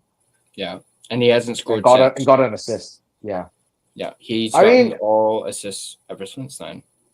Yeah, and he's also playing like 30 minutes a game. He actually played more than when he was in the Canucks. I think the highest that he got was 32 minutes, and that included overtime recently. Yeah, that was against Columbus in a game he didn't get any points. Yeah, 32 minutes and 2 seconds. Just looking at his ice time, 26, almost 27 in his first game, 29 minutes and like 29 and a half minutes in the second, 32, 24, 26, 29, 25. Yeah, I mean, it's not really our problem anymore. Play them as much No. as they want. Right? So, Yeah, I think someone even commented on, the Wild are doing the same thing that the Canucks were doing. yeah. Playing them like crazy. But when you got a guy like Quinn Hughes, he doesn't have to play those minutes anymore. He wants to. He wants to, which leads to some people saying, maybe he's a little bit of a puck hog. But yeah. But I'm not in that category though. But so, do you think he's a quitter? I have mixed feelings about it. I don't want to full on say, he quit. But at the same time, you were the captain of the team.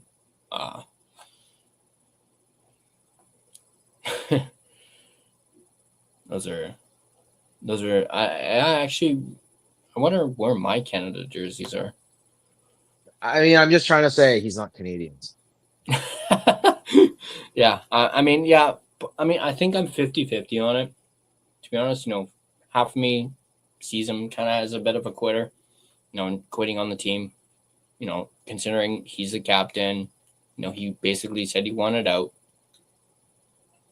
And then, but part of me also doesn't really want to, go there just based off of, what he did for the team. And I do feel as though he kind of changed, like the way his personality was. I think it kind of changed, and it stemmed from the frustration from, losing constantly, the whole PD stuff. I think it changed his demeanor. Like when you had that conversation with him, which by the way, I've managed to clip. You actually clipped it. I'm going to work on that a little bit later. But I'm going to try and get those clipped and uploaded. And then they were all from that Quinn Hughes initial trade video. So those should be up hopefully by tomorrow. I might have to do some editing with that. We'll see. It is AI. So, but it's like, does it actually work when you say the word?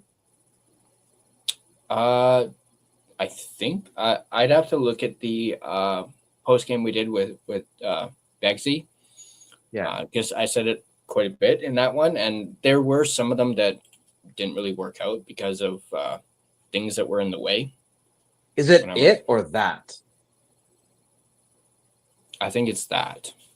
It's that. Okay. But it's like what you said about with your conversation with Quinn at the player meetup. It just seemed like his demeanor was kind of not the same. It was more like down than. Well, you know what? To be honest, at that point when I spoke to him, he probably he already knew. Yeah, he already knew, and he's obviously not going to tell the fans. No. And yeah, I mean, he was there trying to give back to the community or give back to the season ticket holders, and I mean the management, Jim. He was thanking Jim, first class, like just accommodating to him, and that was probably the trade-off, just to be there and sign autographs and just see the fans for the last time, right?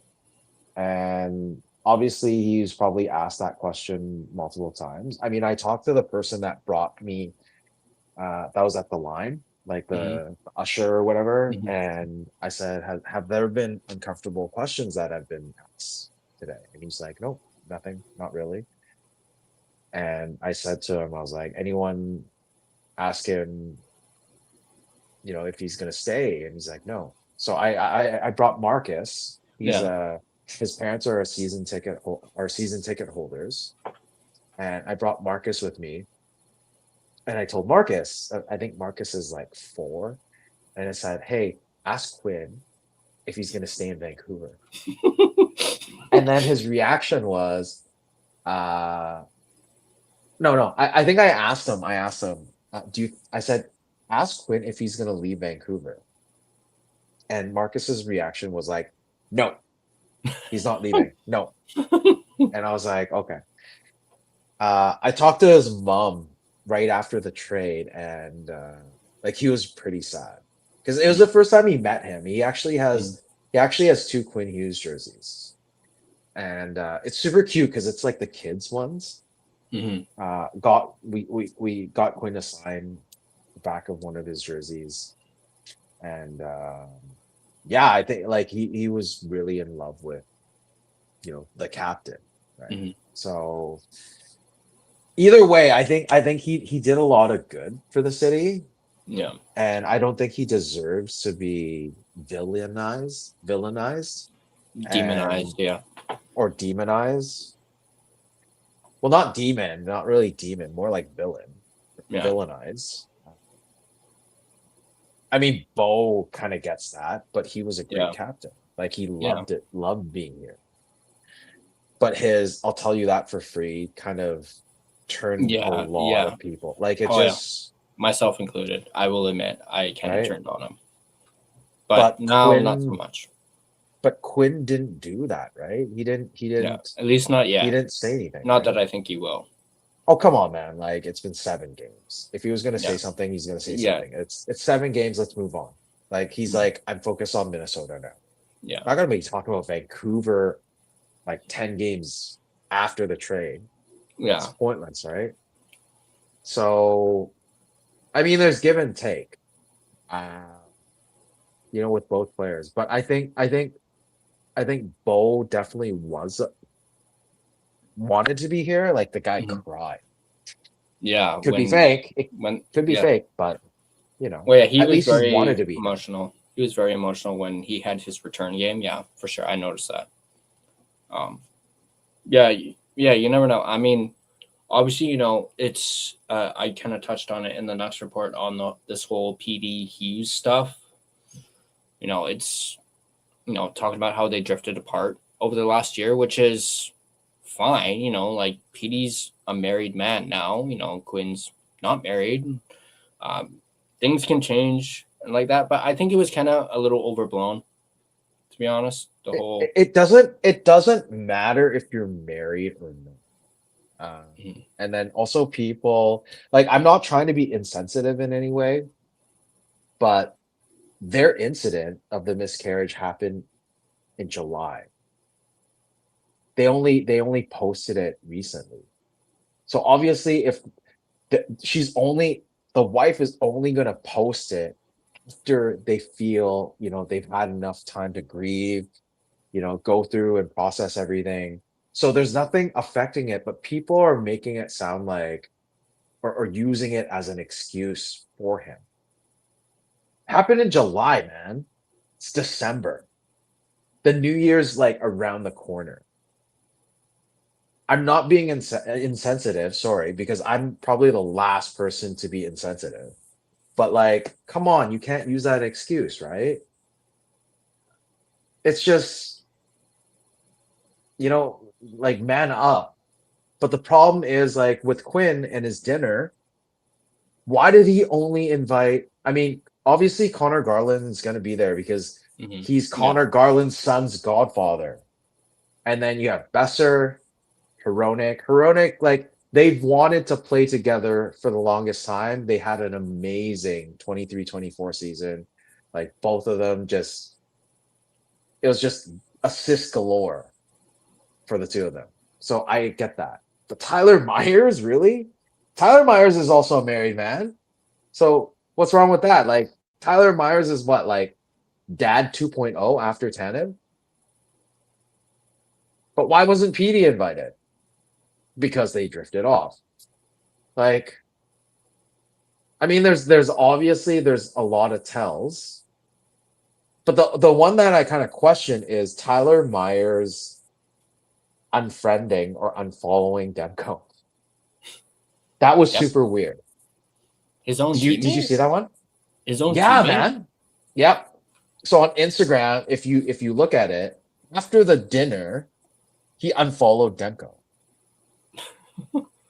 You don't know about this news? I mean, don't it's know like about that part.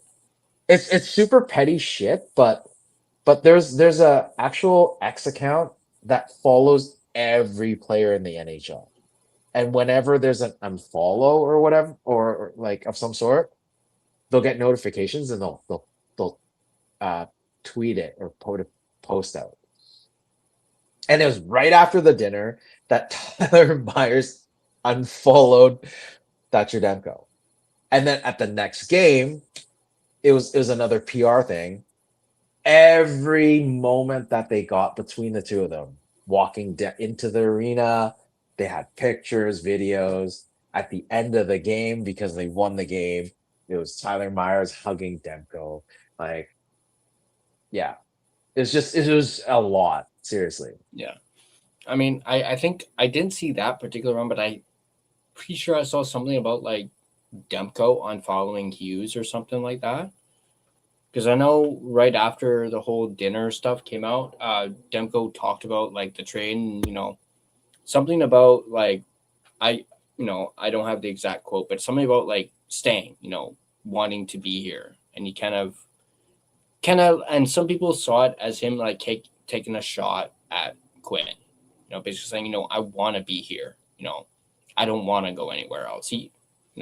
Again, I don't have the exact quote, but I did see that where Demko kind of took a little slight towards Quinn and whatnot. And No, then, I think he said he just wanted to focus on winning. Like he's a Canuck. He's always wanted to be a Canuck, um, and other people. Like I don't know if he said other people, but whatever happens, happen. We move on. We turn the page. PD also said that at the last media availability and was like, just got to turn the page, right? yeah, But and he I did think, refer to Quinn as a longtime friend. He said that. yeah, I But think he also a said longtime something. friend that had a farewell dinner that you didn't go to, Yeah, just kind of sus, man. yeah. Especially with if Quinn, obviously if Quinn knew about it like prior, you would think he. I mean, some could even argue that maybe he didn't have enough time to plan something, but then again, they were all together, so you can't They really. were on a goddamn road trip. Yeah. What do you have to do in New Jersey? Mm-hmm. If anything, it was Quinn that was busy with Jack and Luke. Anyone on the team has time. Yeah. Like you're in New Jersey doing nothing. You're in your hotel room. You got to eat dinner anyways. Mm-hmm. Obviously, there was no invite. And he's not just going to like show up and be like, hey, why was I not invited? Or Yeah. like, hey, we're friends. We're longtime friends. Like, come on, man. But yeah, Fucking no. grown-ups here. Urban's asking who was at the dinner. Was it the whole team? No, it was just who was it? Myers, Hronek, Garland, Besser. and Besser. That was it. No. Yeah, on the Demko note, I think I do remember him saying something about like playing for the crest, not for yourself. Like when Yeah. it comes to points, he mentioned that as well, and that very No, same. he said he's not playing for personal accolades, he's playing for the win. Yeah. That's what he said. Dude, I think we have like an extra like 50 comments. Like I'm just looking at the notifications on StreamYard. There's like 99 plus messages or chats. We Yeah, should I get through just some of that. Like we've just been like spitballing and running through this. Like there's no one here, but there's a lot of people in chat, and we want to say thank you for being here. Thank you for staying with us on a Saturday night, Sunday morning, and it is God. I don't even know what time it is. Like 10 to 10 to 1. 1. 10 to 1, yeah. So definitely appreciate all of this. Appreciate you all being here. So we have to go through chat. We have to go through some of the comments. Yeah, just glancing through it. Looks like they were having a lot of their own discussions while you and I were like rambling. I'm just going back. Okay, this is where we were talking about Hughes being in Minnesota. Swervin says a day that will live in infamy. Little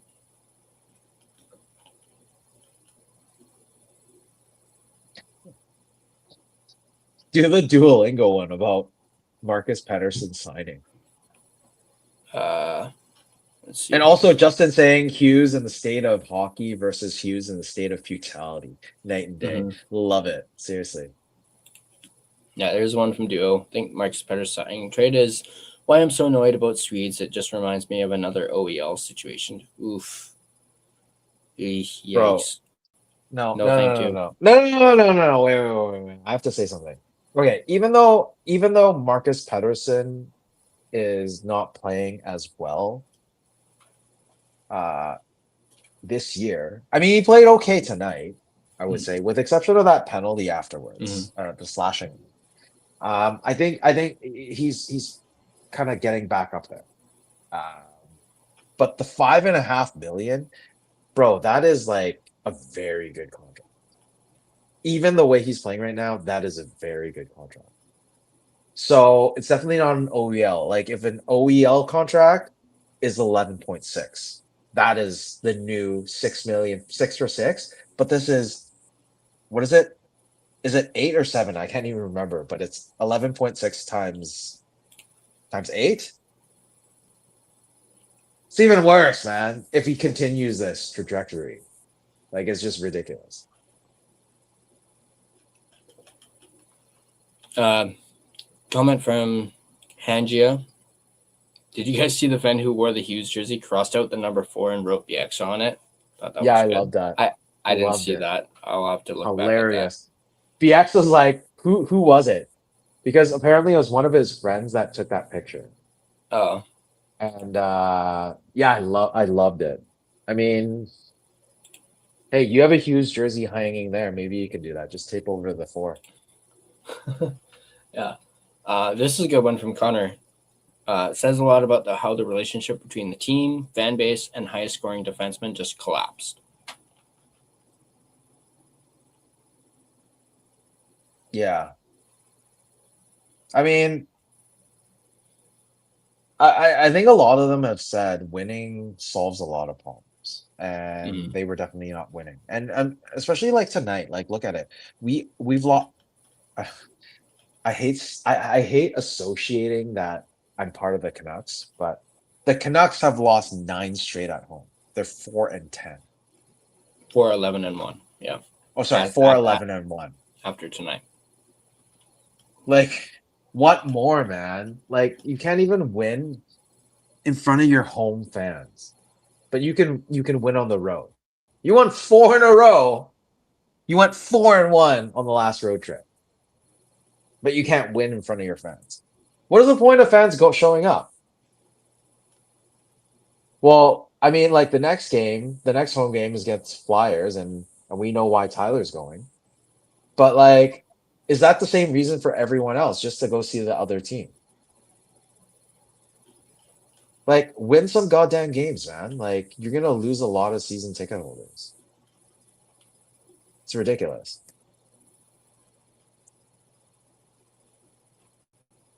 Swerve and Irvin, I don't think they have Brodin back yet.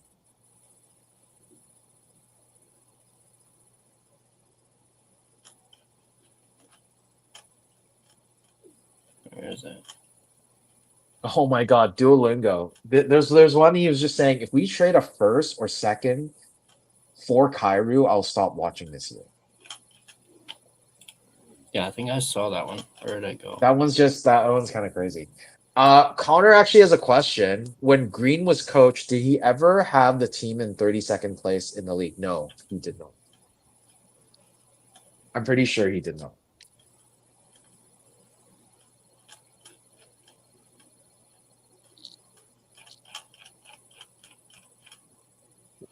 Duolingo, we are a maximum cap team with 4 players taking up a big chunk of the cap space, being last.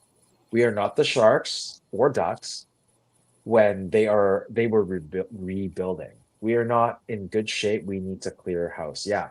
So that's why I was saying, if PD is willing to leave, just go. even eat up like, let's say we can eat up 3.6. We'll eat up 3.6 million, and the team can have him for 8 million. That's an amazing deal for a player like that. If he rebounds, right? So that if you save the money on that, I mean, as much as I want to keep Sherwood, I don't think I don't think it's a good move because he's turning 30, or he is 30. Garland on a 6x6. As much as he's great, I think he needs to go also. His 6x6 doesn't kick in until July 1st.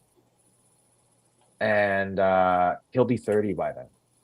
So yeah, I think if someone's willing, it would be someone like Hronik, who today, like, he even showed it, like that dot goal. I think he celebrated, and I think honestly, Hronik's kind of immune with losing because he played for Detroit during that time, Mhm.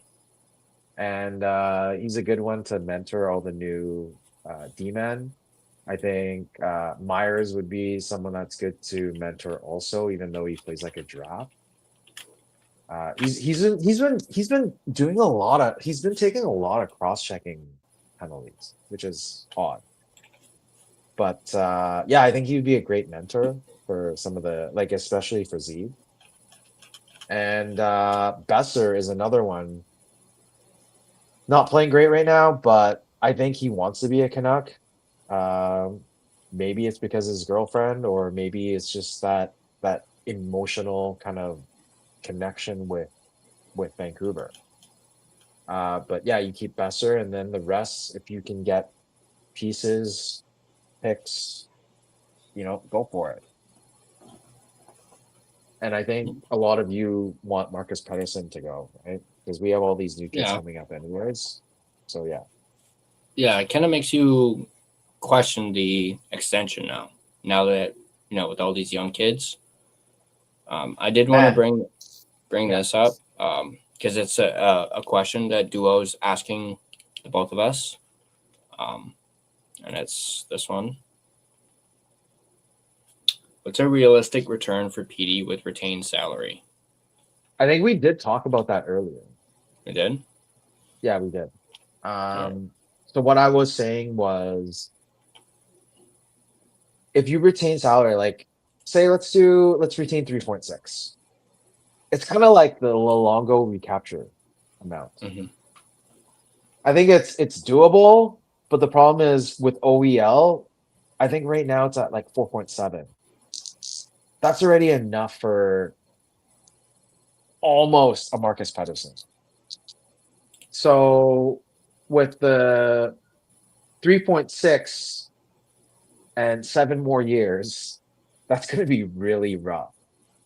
Maybe do 2.6, and they'll have him for 9 million, or maybe let's do 10 million, so it'd be 1.6. If they do 1.6, if they're able to land a good prospect, a first or a second, let's go second, and let's do two, like a roster player. Actually, no, let's do this. We'll take the picks. So two first rounds, and a prospect. I think I'd be happy with 3 assets.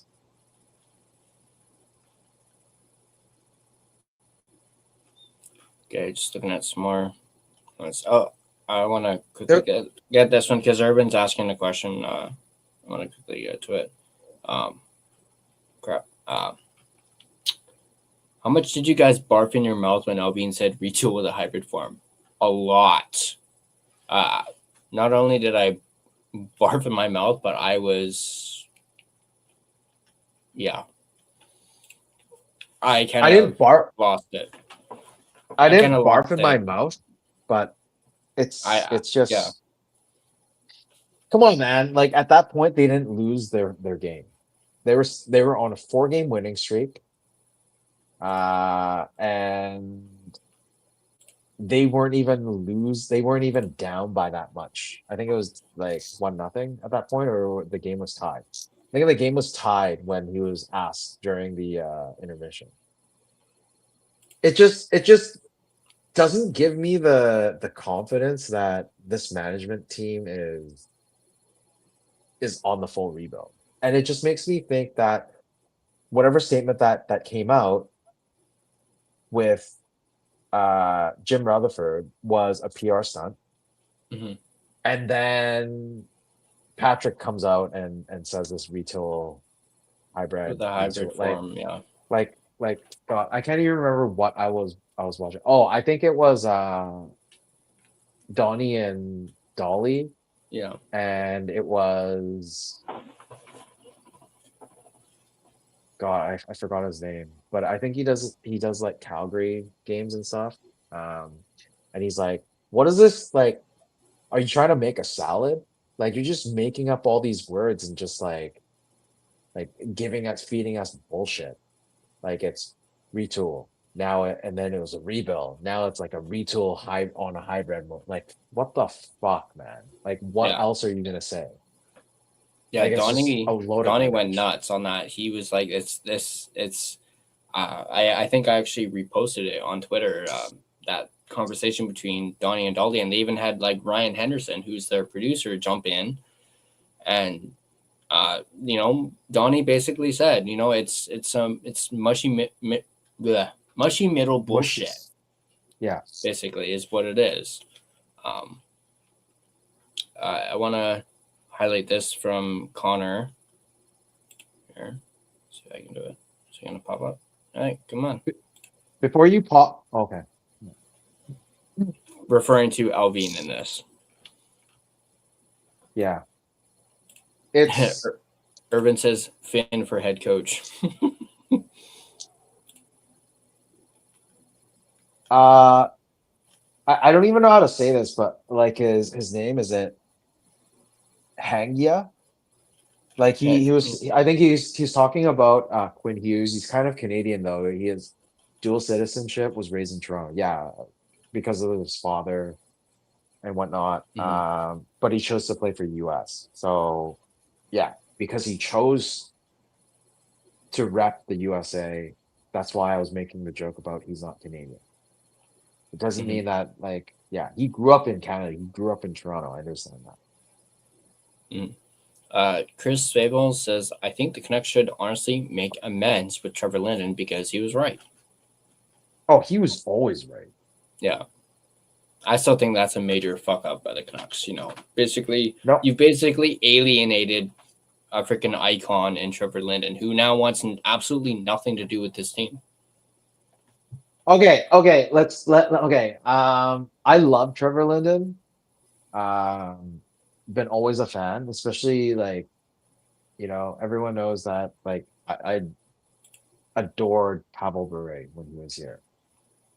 Even though he played roughly, actually just a little bit less than Quinn, like the time that he was here. So,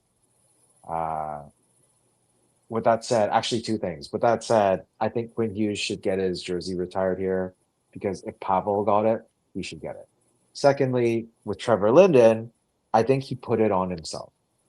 I mean, it was a rookie president that was hired at that time, had no experience, then goes and hires Jim Benning from Boston, who then turns around and backstabs him, got him fired. Like, I think if Linden really understood the team and the owners at that time, he would have done his homework. Because Mike Gillis was trying to do a rebuild, and he got fired shortly after. Yeah. And then Linden comes in and says something like that. Yeah, it is the truth, but a lot of people don't like to hear the truth. It's kind of like the whole Jack Nicholson thing. Like, you can't handle the truth. Yeah, the Aquilinis can't handle the truth. That's why they fired your ass. And that's why there's this like sour taste in Linden's mouth. That's why he walked away from hockey and he started doing his like gyms and stuff, because that's something that he can control as an owner.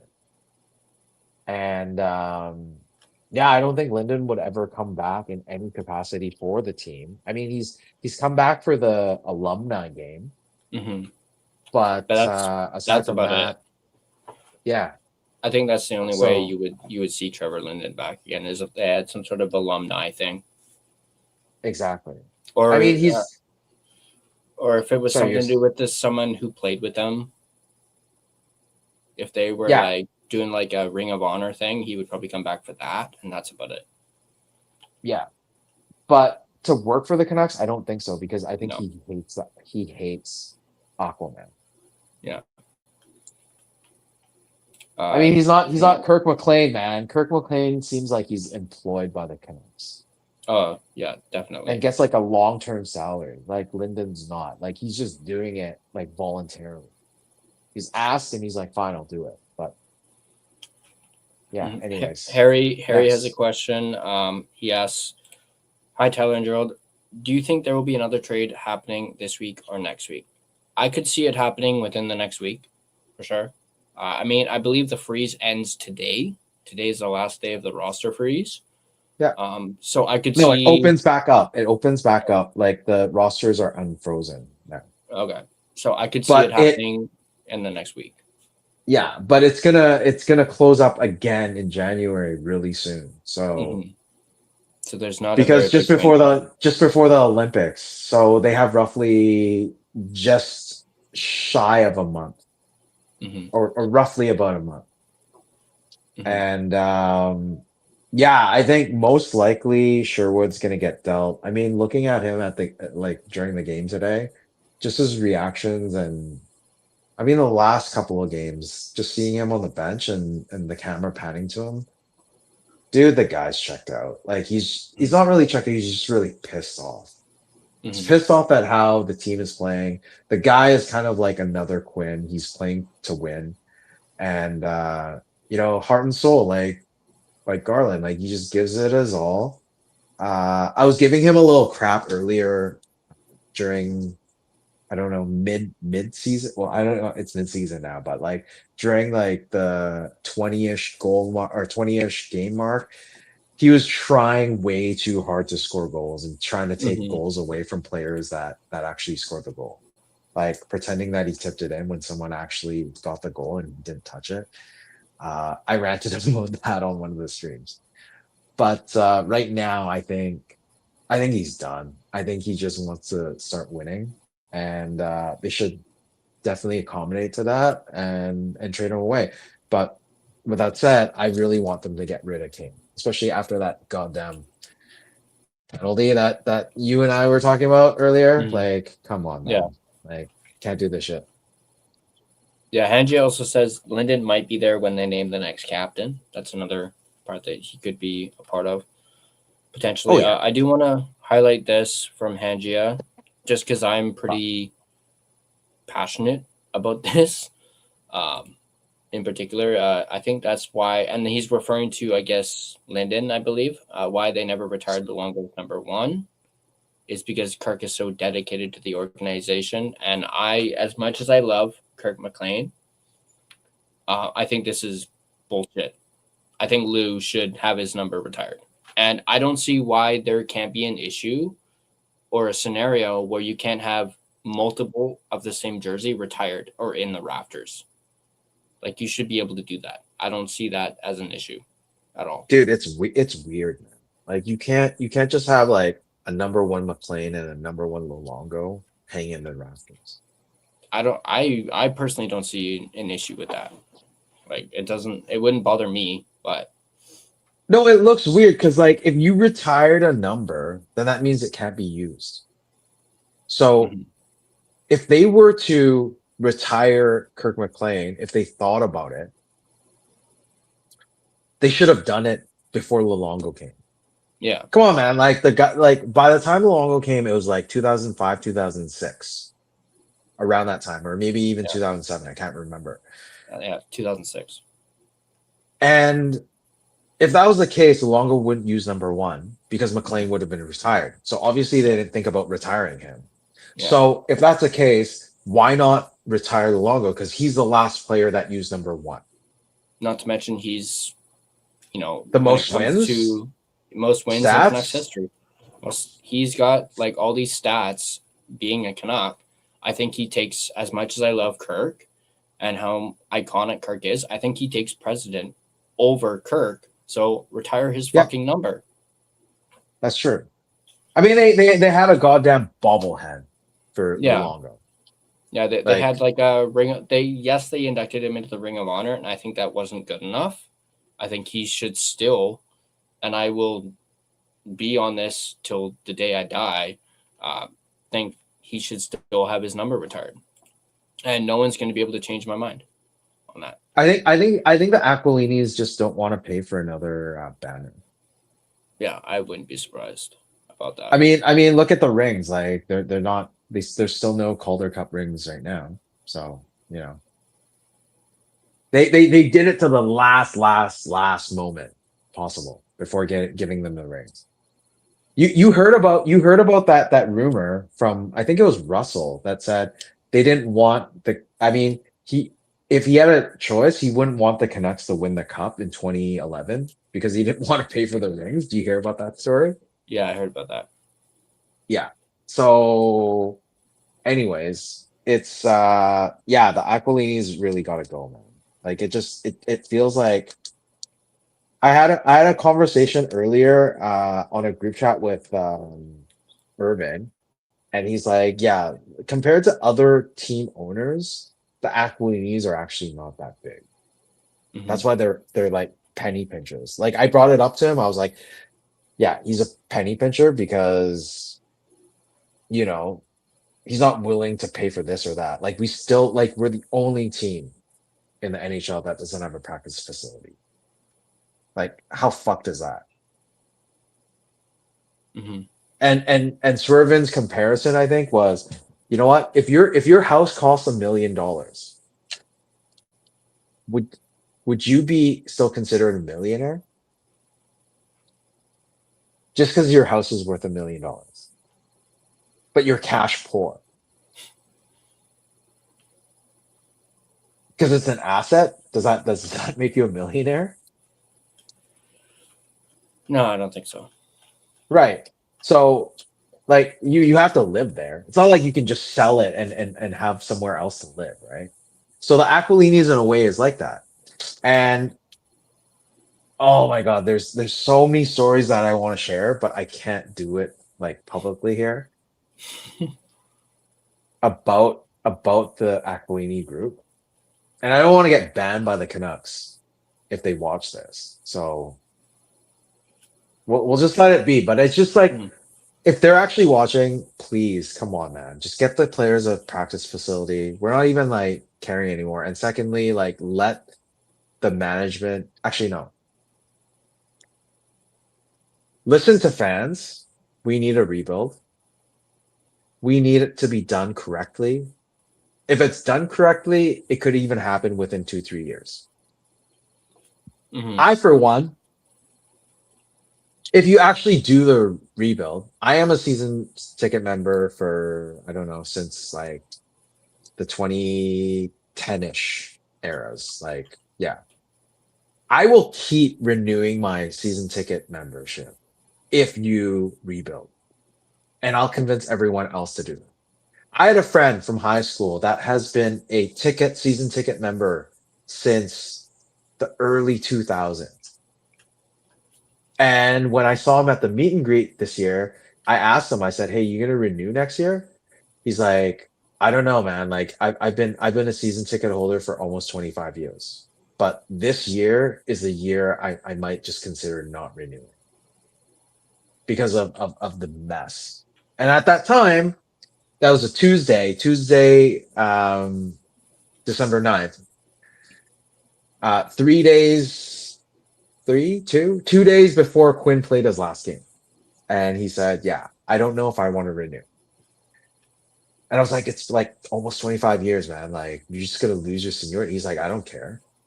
Like, why would I pay for this bullshit? Like, to be in the mushy middle. Like, even if they start losing, and I see a focus, I see a game plan that's going forward. Like, we have prospects, we're going to be drafting, you know, we have this going on.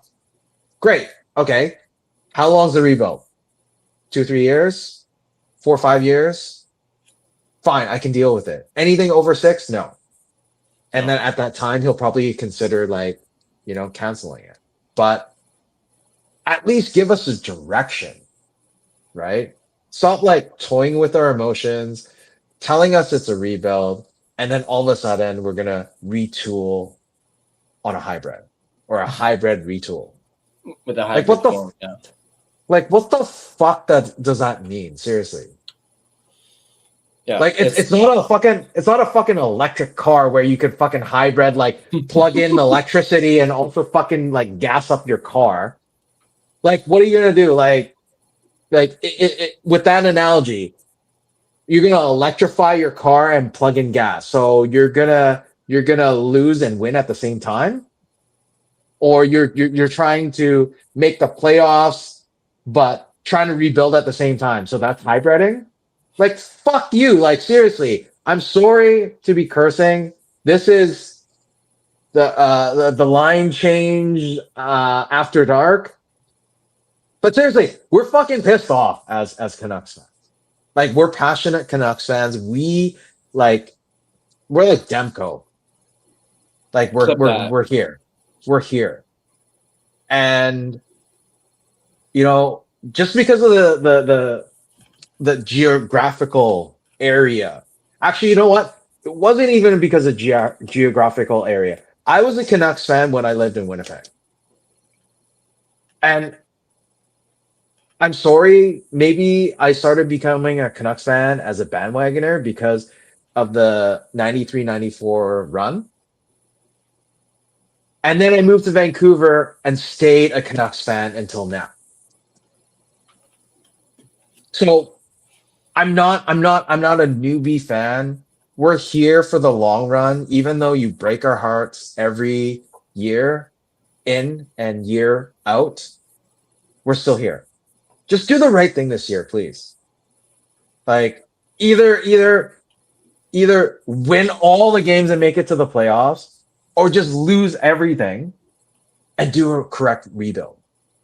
Like we're not asking. Like right now, we have a divided fandom right now because a lot of people are just saying, let's tank, go for McKenna, and then that's it. But there's still passionate fans that are here not wanting to cheer for the team to lose. So what I'm saying is, if you are serious about rebuilding, then go for it. Don't give us this retool, retool on the fly, retool in a hybrid mode. Like, what next are you going to tell us? Like, rebuild, unconsciously? Like, the fuck else are you going to tell us? Just give us the direction, please. Mm-hmm. I love this from Irvin. Imagine telling someone I don't want a marriage, I want a long-term relationship in a hybrid form. Oh, Irvin. Great stuff. Anyway, I'm going to... Hey, what Urban just said is like, it's basically friends with benefits or just like fuck buddies. Let's just like fuck for the sake of it, but I don't want to get married. Yeah, there you go. Clip that. I'm sorry. We can't even let that. We can't even let that go on shorts because there's profanity unless you bleep it out. I'll be right back. Let me just switch it over to you. You can go through the comments. Start all the messages. Have you started all the messages? I've gotten a bunch starred, but here, let me quickly star some more. Okay. Wow, you actually have a lot of the ones from before. Okay, let's see here. I can't even put anything on stage though. Shit. It's hilarious. Oh my god, I'm reading this shit. I'll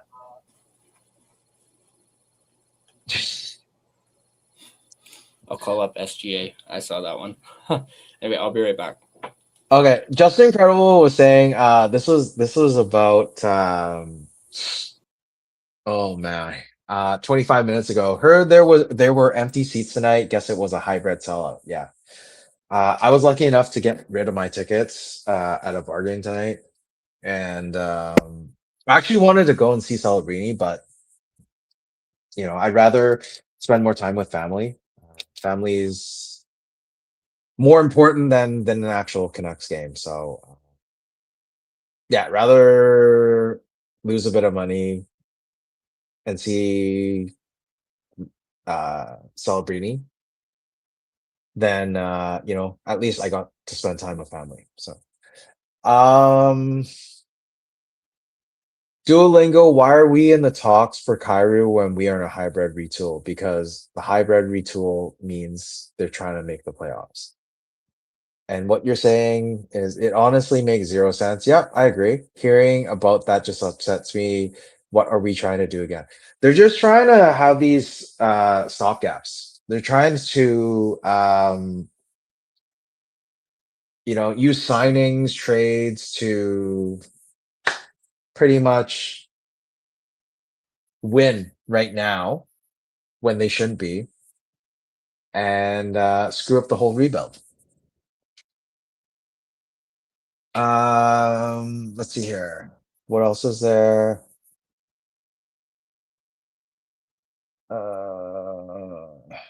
If you want to, sort of an error in, if you want to know where it all went wrong, 2014.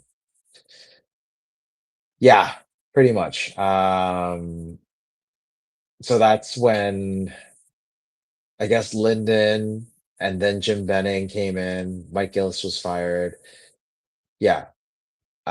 If we kept Gillis and ownership actually listened to Gillis, I think it would have been they would have been competitive by like 2016, 2018, the latest.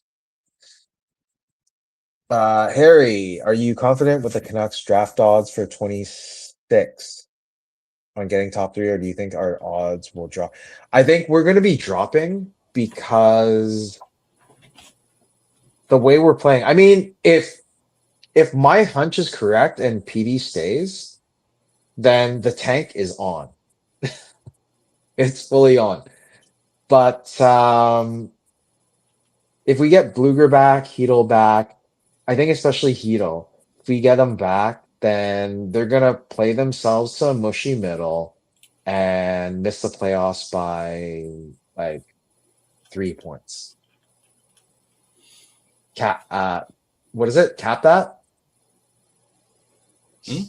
Cap that? What? Yeah, cap that. Oh, cap that. Yeah. Yeah.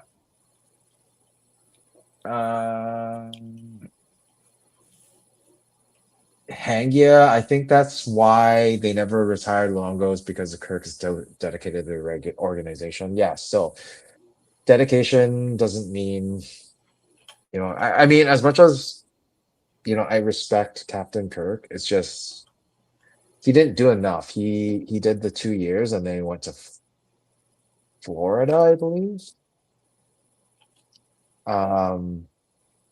Yeah. If we get offered a first for Demko, no salary retention, do we take it?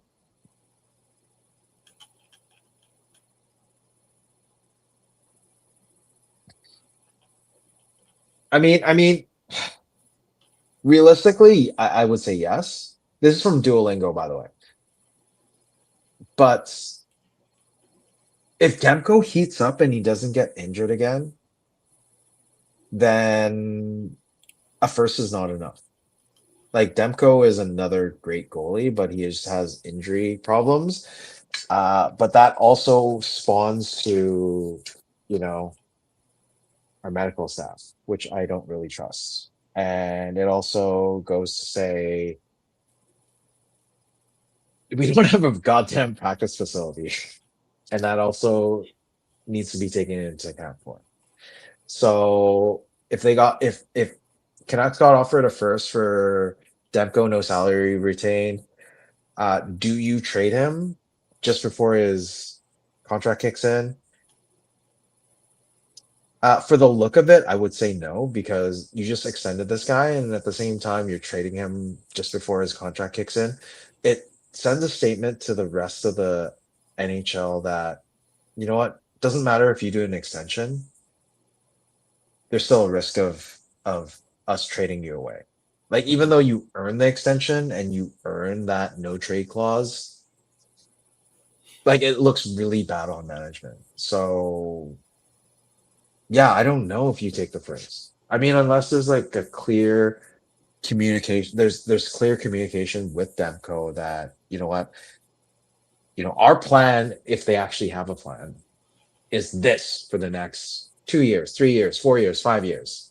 Let's say 2 years, because he's on a 3-year extension, right? Are you okay with that? If he says, yeah, I'm okay with this, I can mentor whatever new goalie's coming and I want to be a Canuck, then don't do it. Because if you do it, it's going to be such bad press and Vancouver will never recover from it. It's just very tough. I had to Okay, highlight next. this from Irvin talking about Shartle. He's a Sharks fan who cheers for the Canucks in a hybrid form. He doesn't. I don't think he cheers hybridly for it. I don't know. I just thought that Oh, was wait. Sorry. Hybrid for the Canucks or hybrid for the Sharks? Yeah, he's a Sharks fan who cheers for the Canucks in a hybrid form. Okay, yeah. Okay, cool. I agree with that. Yeah, I thought that was hilarious, Urban. So, okay. Here, highlight this one, 113 by Harry from Harry. All right, let me just quickly. And you can answer that. If you were to get a Canucks jersey. Oh wait, I think I actually. I think I did highlight this one. Yeah, you started. Do I have to pick one from those three? Let me just ask Harry in the chat. Because yeah, if that is the case, if it has to be one of those three players, I'd probably get Rossi. But I would pick Zeev. And I'd probably get a skate one. But thinking about like jerseys, and since I have such terrible fucking luck with jerseys, Quinn Hughes, Miller, Horvat. Sure, I got a PD one too. Kuzmenko, yeah. I kind of want to get one who's signed long term, or at least a decent amount of time. It doesn't matter because JT was signed long term and he's still not traded. So, but my point on that is I've been kind of thinking about getting a Garland jersey, but at the same time, there's a potential he could be traded. But Rossi, I know he's probably a lock for at least the next few years. So out of those three, it would probably be Rossi for me, even though I really want a Garland jersey. I will only get a Garland jersey if he gets a C. Yeah, I would definitely get one for that for sure. Absolutely, 100%. Yeah.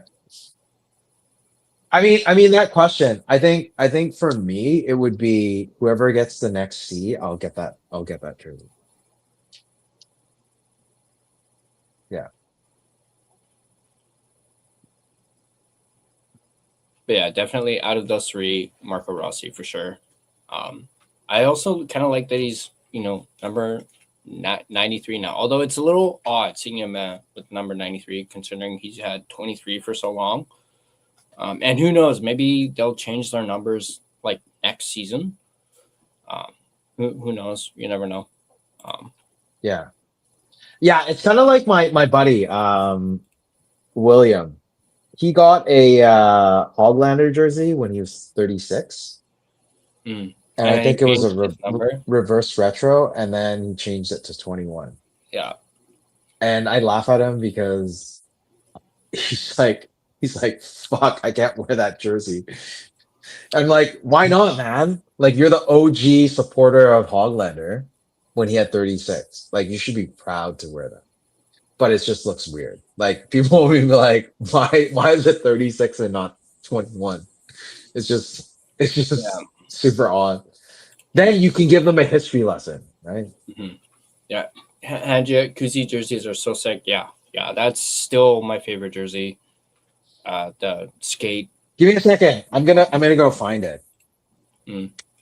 Although obviously I'm a little biased towards my JT Miller one.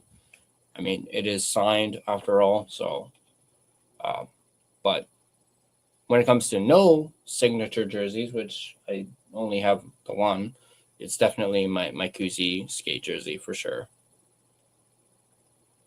Japan 4. Buy a blank skate. Buy a blank black skate. Bit of a tongue twister there.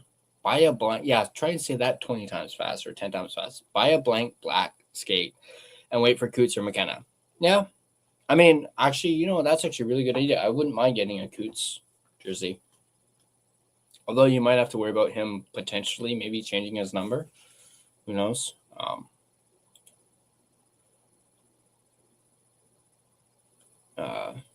Look at some more.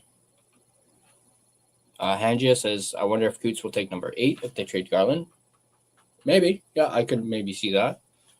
80 is not that too bad of a number for Coots. Irvin, I play beer league with an Aquilini. I should ask for his jersey. Japan 4 says Sherwood is going to Boston by the end of the month. I could actually see that. Now, I know Boston is really eager to get a guy like Sherwood in their lineup.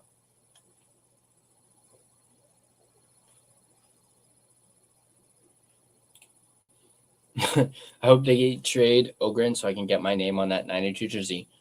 Connor, just get the jersey and put your name on it instead of Ogren. Like, get a blank jersey, like what Japan 4 suggested. Get 92 and put your name on it instead.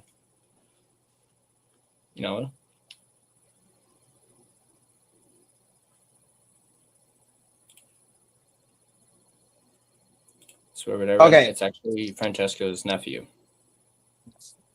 So interesting. So here it is. Nice.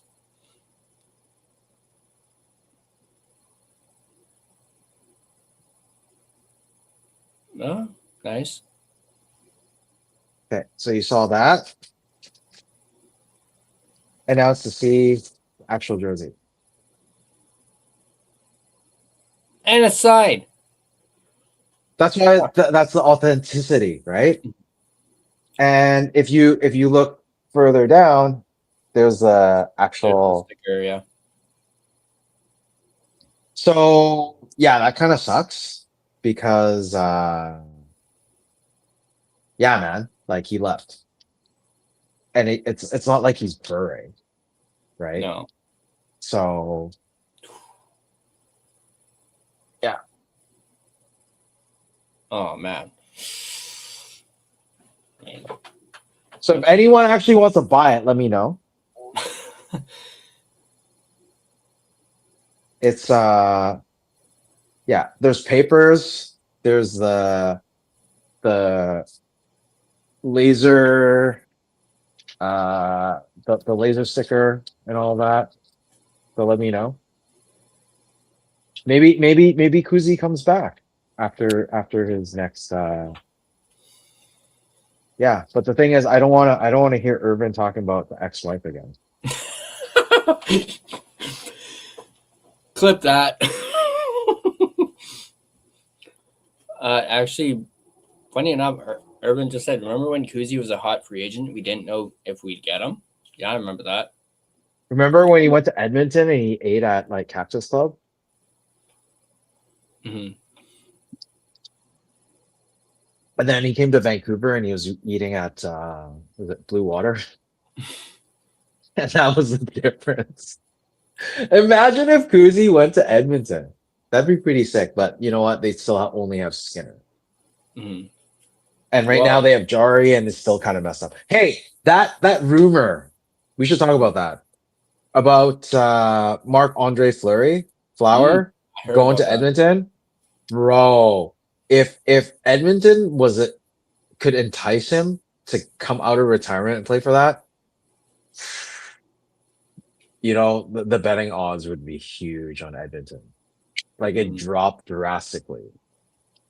Like if you can get in right now and bet on Edmonton and then they do that signing, bro, you make bank.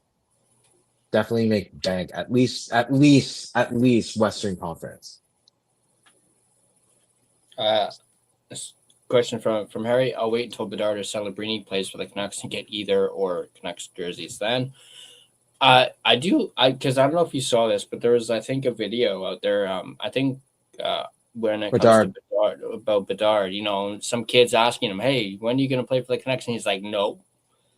I think I was originally on the whole, Bedard's going to want to come. I'm kind of leaning towards Celebrini coming instead of Bedard. Hey, if you look at it this way, about how like Quinn and I met and we had a conversation. Mm-hmm. Think about that with Bedard. Mm-hmm. Maybe he's just trying to mask it, just to Maybe. he's saying no and then he ends up coming. True, very, very true. But I I'm will, being an optimist right now, so yeah.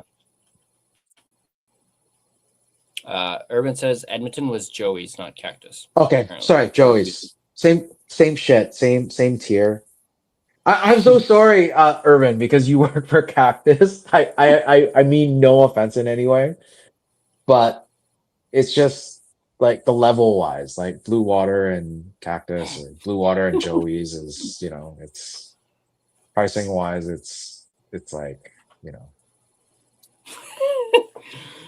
He's 6'7" and he doesn't even. Did you see that video of Sherwood doing the whole 6'7" thing? I thought that was hilarious with the kids. I think it was at yeah, the at the meet and greet. Yeah, I thought that was Yeah. hilarious. And He's very obviously, cute. yeah. Yeah, you can tell he's great with kids. Just off the bat, you can tell. Dude, the guy has 2 dogs, man.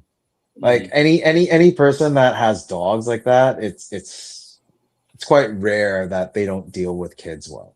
Mm-hmm. Connor says the Sharks will never give up Celebrini. Very true, but once he hits free agency, that could obviously very well change. Then again, he could sign long term in San Jose as well. I mean, if they're doing well, there's no point in leaving San Jose, Yeah, right? yeah, especially I if mean, they turn things around, like they if kind of are. if I was him and you have Misa coming and you have Will Smith, Askarov is playing well now, sort of. You don't give up on that. Like, especially if you're a player that just wants to win, kind of like Quinn. Like Quinn would have stayed in Vancouver if the Canucks were winning. There's no question about that. But with Celebrini, unless they like with the Sharks, like unless they massively fuck up, it's probably unlikely that he leaves. And to be very honest, I think the only exception is probably Hamus, that is a hometown boy. But I mean, he's from the island, right? And or maybe even Myers. Like with exception of playing, sorry, Myers is not really hometown. It's his wife that's from Kelowna. So yeah, so he's not that. Like Hamus was the only exception, and that was when they had the run in 2010, 2011, right? There's a lot of pressure. Oh, there's also Willie Mitchell. But there's a lot of pressure playing in your hometown because come on, look at Arshdeep Baines. Like it's a split also. Like people are like, oh, it's a great story, hometown boy from Surrey, and then he's back in Ab. I mean, it's Abby's closer to Surrey. Actually, it's not. Actually, I'm sorry. Totally different, like north and south. But yeah, it's just there's a lot of pressure unless you play very well, then it's great. But if you don't, then you're kind of screwed. Look at John Tavares. Like John Tavares is a hometown, Toronto boy. He's getting a bit more respect right now, but this is like a long time after. Islanders still hate his ass because he said he was gonna resign, and then he goes and stabs every fan in the back and goes for Toronto, right? So it's like you're gonna have a huge target. Like if Celebrini or Bedard leaves in free agency, even though saying, "Oh yeah, we're gonna stay," and leaves for the Canucks, that's it. Like, like people are gonna question it. But definitely. look at Matthew Tkachuk. Like I don't know in what stage or where, he would have been born either in Winnipeg or St. Louis or Arizona. And he's not playing for any of those teams, right? And he's playing for Florida. So same thing with Brady. Like he's playing in a city that he didn't grow up in or was born in. Because Keith Tkachuk played for St. Louis, played for the Jets, and then he played for Arizona. And like, yeah, those are some of the cities. And obviously the kids are not playing for any of those cities because of the added pressure, right? So with Celebrini and Bedard, yeah, it's going to be tough. Yeah, I have this highlighted comment. Another hybrid form joke. 6-7 is just like a retool in the hybrid form. Makes zero sense to me. I just wanted to highlight that. There was another retool in the hybrid form joke. We were just talking about Macklin Celebrini. Obviously, the Canucks had drafted his younger brother, Aiden. I want to highlight this. Yeah, I have to agree with Connor on this. I don't see a future with Aiden at all. And I think that's not in part to the Canucks. I think he doesn't want to be here. Is what just based off of, him not signing and then playing what is it, college? Him deciding to play college instead of going to Abbotsford or something like that. I think Aiden does not want to be here. So yeah, I don't see him having a future at all with Vancouver Canucks. I mean, if anything, it would be the youngest. It would be the youngest Celebrity. Dude, that kid is like money. Like he's 15 and he's tearing it up. I think he has like 100 points already as a 15-year-old. It's just disgusting. This kid is amazing. And Bedard and him like had an interaction. He's like, you're playing very well. Like, what does your brother think about this? He's like, or I didn't even know what the questions are, but like they had an interaction recently and I saw that. It was pretty funny. Irvin says Aiden is older. Yeah. I think I misspoke there. He's not younger than Macklin. He's older. But I still don't think he wants to be here. Connor says if the organization was run better, he definitely would. Yeah, probably. That might be a reason why he doesn't want to be here. And perhaps why don't we just get new ownership? Actually, crap. Wait, did I start that? No, I didn't. Crap. But I think I saw a comment way back saying something about like, can we get new ownership before we die? Like, how Kempner has his, at least one Stanley Cup before we die. How about new ownership before we die? And then, which will then in turn lead to a Stanley Cup before we die. But yeah, RJ Celebrini is only 13. Yeah, the youngest.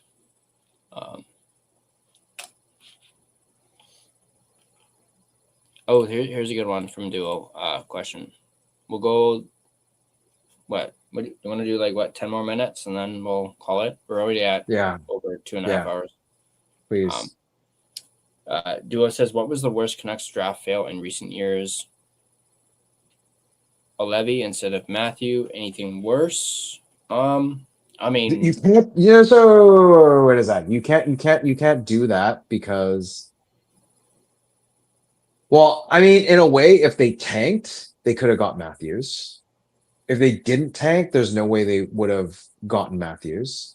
But I think he's talking about Matthew Tkachuk as opposed. Okay, yeah. Yeah, I think he's talking about Tkachuk, not Austin Matthews. He's asking anything worse. I would say Shotgun Jake. Mm-hmm. Oh, Vertanen. That was a terrible. That was such a terrible Yeah, Swervin says here Vertanen. Because the problem is they were, and especially with like OJ at the time, like Benning, the way he was drafting was for positional needs as opposed to the best player in the draft. Mm-hmm. Like at that time, you had like Judd Brackett, I think. Still, why wouldn't you listen to your head scout? Come on, like even now, look at it. The 3 players that we got from Minnesota were all drafted by Judd Brackett. Mhm. And with Judd Brackett, with Zeev, he actually moved up 1 spot for a 3rd round pick the next year, just for a chance to get at Zeev, because Zeev dropped. Like, he could have been a top 5, ended up at 12th, or the 11th pick was picked, and then Minnie was like, okay, we got to move up. We need to get this player. And Billy G actually listened to Judd Brackett, as opposed to Jim Benning not listening to him. And then he got Zeev. If they didn't get Zeev, I don't think they would have got Quinn Hughes. Mhm. So everything is in a circle. Everything works hand in hand. And, we should have kept Judd.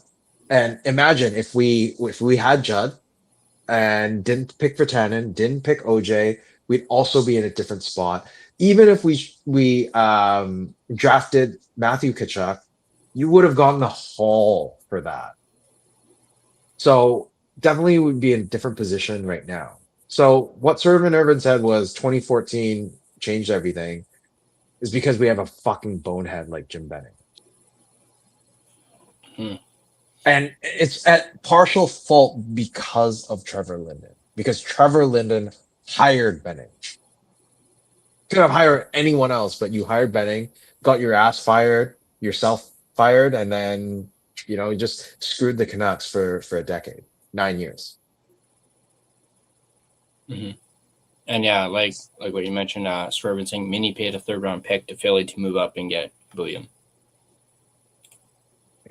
And I'm not even looking at the comments, so I actually know that. But thank you, Irvin. Mm-hmm. Okay, we'll do a couple more. But yeah, Urban saying not only because Virtanen failed, but it led to us not drafting Matthew Tkachuk.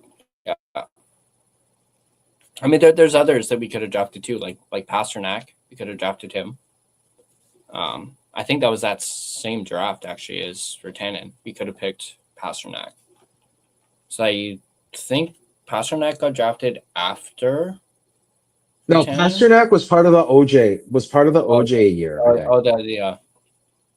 Yeah, because he was drafted after OJ. You Levy. Yeah. Yeah.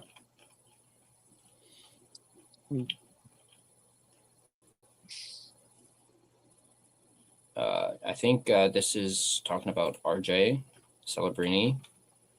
48 goals, 59 assists in 40 games with North Shore Winter Club. Holy shit. That's just down the road from you, man. It's just like down Mountain Highway. Yeah, literally. I mean, I remember playing at North Shore Winter Club, and actually, I really enjoyed playing there when I played hockey. I think I actually even used to have a picture, because at North Shore Winter Club, you can take pictures like during games and stuff like that. Like a professional photographer will take a picture of like the game on ice.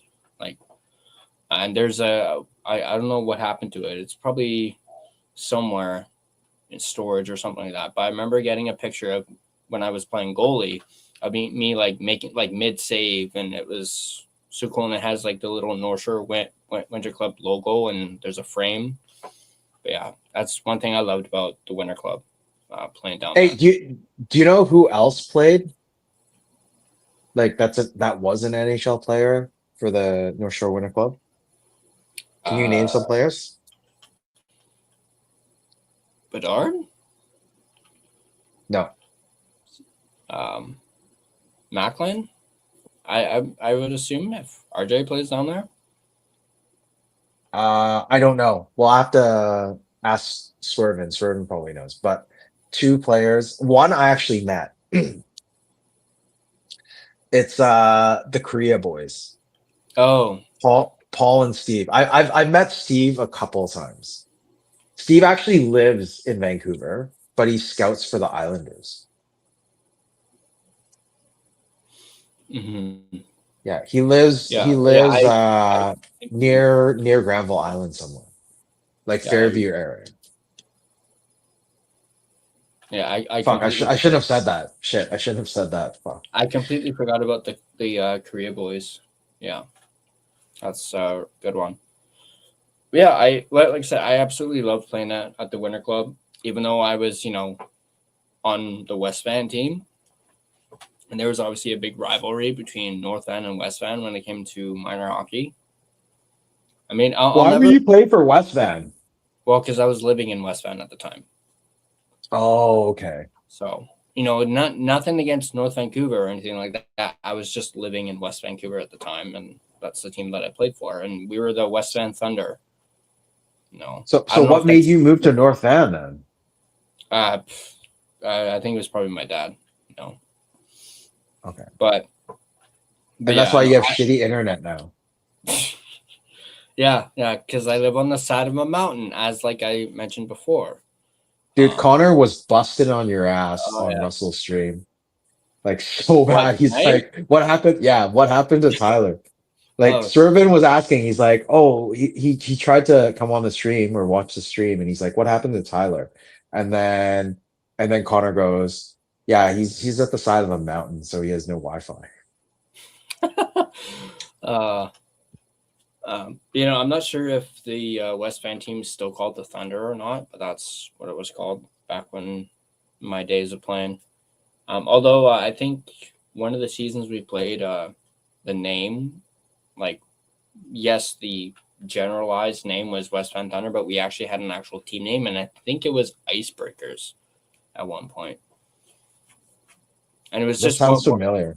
it was just what it was. I think it was one of the kids just randomly just thought of the name, and they ended up going with it. So You know, when I was in high school, I hated playing. So I played basketball, and I hated going over to West End, like Sentinel. We played against Rock Ridge. I fucking hated Rock Ridge because it's a bunch of fucking bougie fuckers, like these kids that have all this money, and they like we. I mean, we played at their school, and then they came to play at our school. Fucking gave us shit, like, oh, what kind of like gym is this? And then fuck you, man. Like, it's just like I hate these fucking bougie West End people. I love it. I mean, now that you mentioned that, yeah, I hated playing in Squamish when I played hockey, just because the hassle of going all the way up there, and Dude, no, like mine was even worse. Like we had to go up to Pemberton. Like it was the longest ride on this yellow school bus just to go to Pemberton. Bro, it was like the worst. And when you get up there, like the gyms are just like it's just bad. And it was in the winter. Like we played on a floor that was like frozen. Like it was that bad. It was I don't know about now, but back then it was terrible. That was my worst. I want to highlight this from Urban. I think I'm not sure if he's referencing both of us or just me. He said, get some gear and start playing hockey again. Dude, gear's expensive, especially when you're a goalie. And I can barely afford a decent internet with doing this. I can get hockey gear as much as I would love to. Yeah, that shit ain't cheap, especially for No, but and I gotta give some props to Irvin because Irvin actually didn't start playing ice hockey until he was an adult.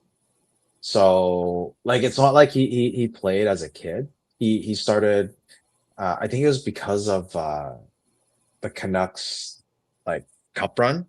He started getting really into hockey, and then as an adult, he's just like, why don't I play hockey? And then that's how he started. And yeah, if you guys are interested, I mean, I'm gonna go to Irvin's game, one of Irvin's games next year, just to support him. And and he says if I come, he'll try to score a goal, or maybe I'm just making that up. But if you guys want to go and support Irvin, let us know. We'll get that sorted out. Is he still in the chat? Is he still here? yeah, Urban's still in the Okay. chat. Duolingo asked, how's Coots doing? Missed both games, I guess referencing the World Juniors. He's barely playing. Barely gets any ice time. 9 minutes, man. 9 minutes for that first game. I'm not sure about the second game, what his ice time was, but yeah, that first game he only played 9 minutes and he was playing like fourth line. Yeah. It's really rough. So that's what I was saying earlier. It was just like if you can get Michael Hage, it's like a top line world junior and a Coots. Like everyone's like hype on Coots because he played NHL like what is it, 6 games? He didn't Yeah. even get to the nine game spot. Um Imagine if you can trade PD for Michael Hage, bro, do it. Run. Run. Yeah, for sure. All right, I think we'll call it there. It's almost at 3 hours. I know, way over what we were planning on doing, but sometimes it just happens when you go on several rants like you did throughout Yeah. the show. But hey, like I told you before, it's just giving me watch hours, so that's Oh why yeah, for I sure. don't mind it at all. And like I told you earlier, I'm already at like almost halfway to my watch hour goal. So Like once more. Mhm. yeah, like I usually say, like, I mean, if you guys are subscribed to Tyler and the line change, whenever his posts come out, you know, come check it out. And even if you're not watching, then just click on it and you can walk away. I'm sorry to Yeah, say this, yeah, but he needs is the watch hours, and hopefully we can get better content up and running after that, and a bit more perks, memberships, stuff like that, and yeah, just support if you can. yeah, One last definitely. thing, we have a few more minutes. Whoever's still in the chat, can you tell me what you think of this? Do I look like a pedophile? Seriously, like I mean, it's like hey, you don't look fuck. as bad as Austin Matthews does. I will say that, and that's a compliment because I think he's the one who looks like the pedo with his facial hair. Well, his name is Poppy, so Clip that. um, but, yeah, got some hopefully some big things lined up for 2026. I'm gonna try and get Harmon Dial on the podcast. I know you already spoke to him. yeah. Some others as well. I don't know. I don't know if you guys noticed the new intro at the start. I worked on that over the holidays or over the last few days. Um, Hoping to bring on some other guests as well in the new year. So yeah, got some big things planned for 2026.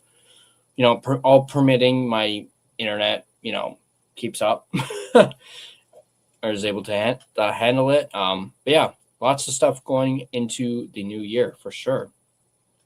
So once again, thank you guys for watching this Unleashed After Dark post game show where we kind of feels like it was so long ago that we actually talked about a game.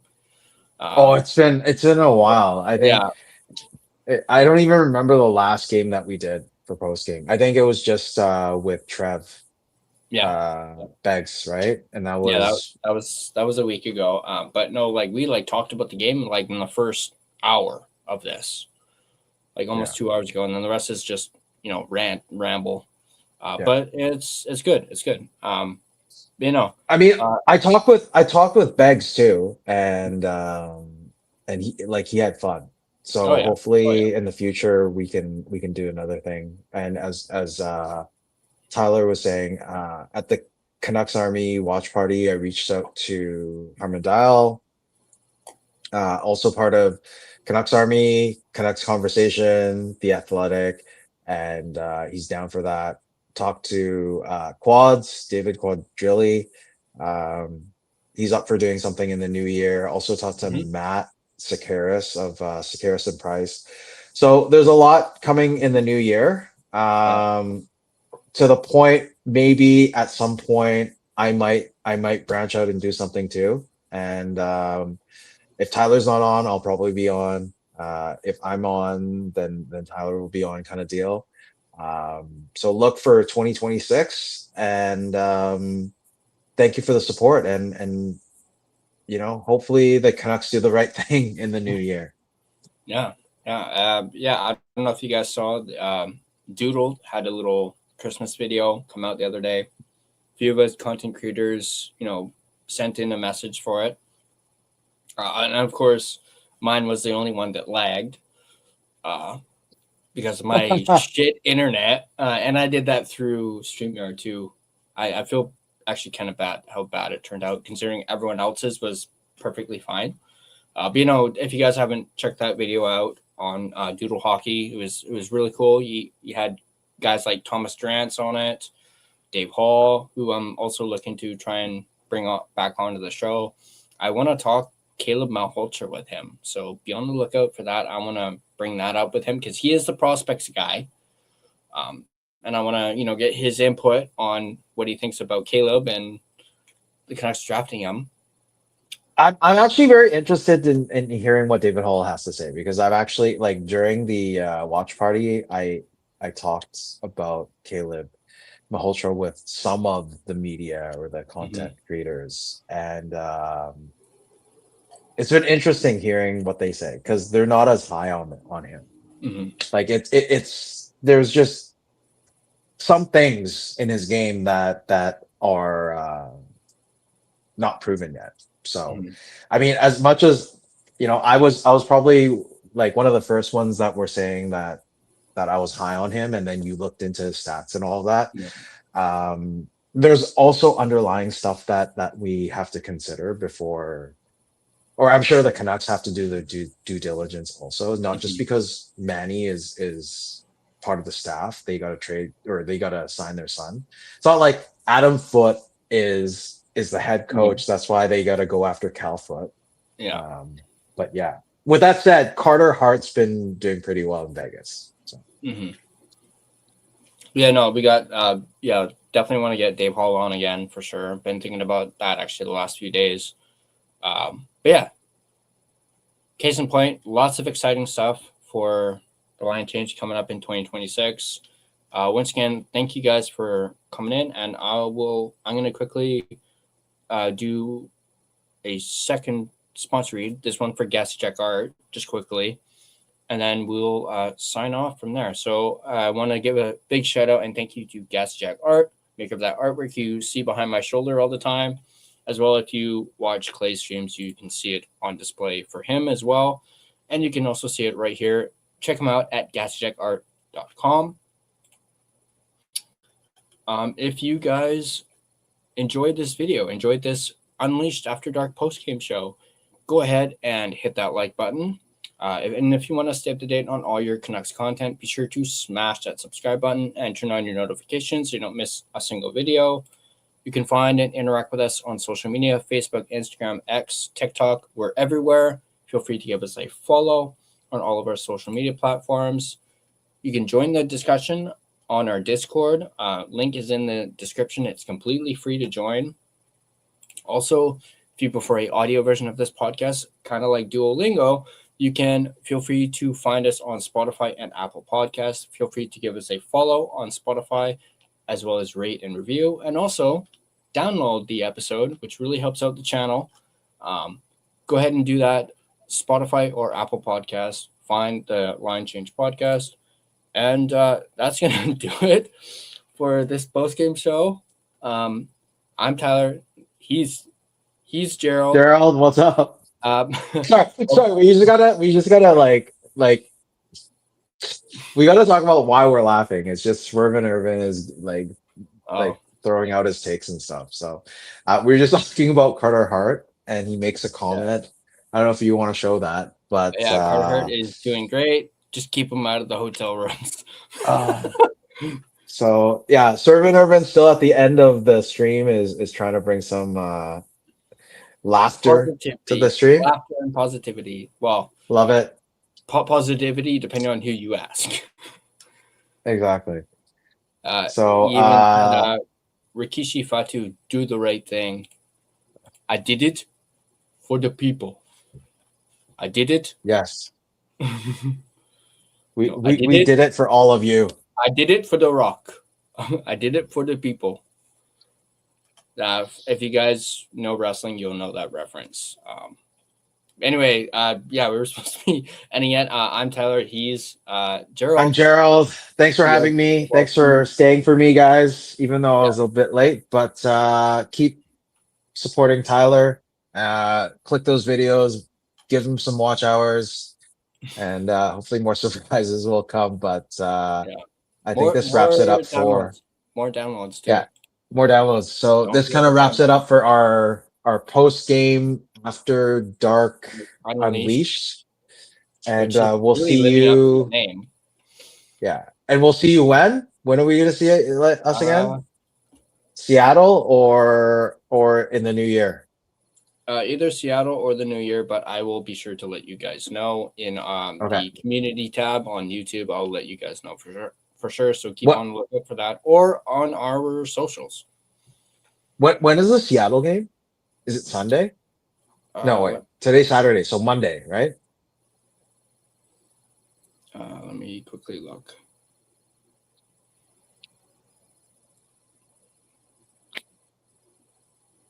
I think they're all gone. There's no more messages, so that's good.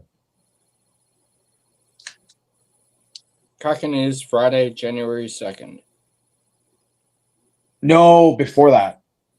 For the tomorrow. Oh, it's tomorrow. Okay, so it is Sunday. Okay. Sunday. So yeah, well, I'd be able to do. Well, I guess technically Tonight. Isn't that technically tonight? Yeah, I could do tonight. Sure. The game's at 7:30. What time's that at? 7. Okay. Yeah, maybe. Because I got a dinner tomorrow. But we'll keep in touch if so, maybe Sunday night. I can't remember if Clay's doing a stream, but if he's not, then we'll take maybe the 11. He might be doing a Clay M, and then he's doing the clam for sure, which is in T minus what is it, like 8 hours? 7 hours? 7 hours. So yeah, we'll discuss that and just look out, subscribe, hit that bell, then you'll get the notification when we get on, and we'll see you then, or he will see you then if I'm not available. Yeah, Irvin says there's a regular show at 11 for Clay. He believes. So if that's the case, do you want to do 12? Do you have to work the next day? I do. Early or late? Yeah, he says I think there's a regular show at 11, and I might have to do it early because I do have to work early the next morning. Okay, then we'll do it. We'll try to do it before play. So maybe Irvin just says, yeah, fucking guy. Irvin says there's a regular show at 11. I think in a hybrid form. Yeah, so maybe we'll do it at 10. So yeah, about half an hour after game time, and then we'll everyone can head over to Clay. Yeah, we'll go like 1 hour. Yeah, even better because at least that shortens everything. So we'll see you tomorrow, or we'll see you tonight. And thanks for joining us. Appreciate it. I'm Gerald. I'm Tyler. And this is the Line Change Podcast. See you next time. Hey, Campoli missed the puck. Ryan Johnson just gets it out. And you stuck the puck back in. Campoli trying to clear it. Burrow shoots, scores!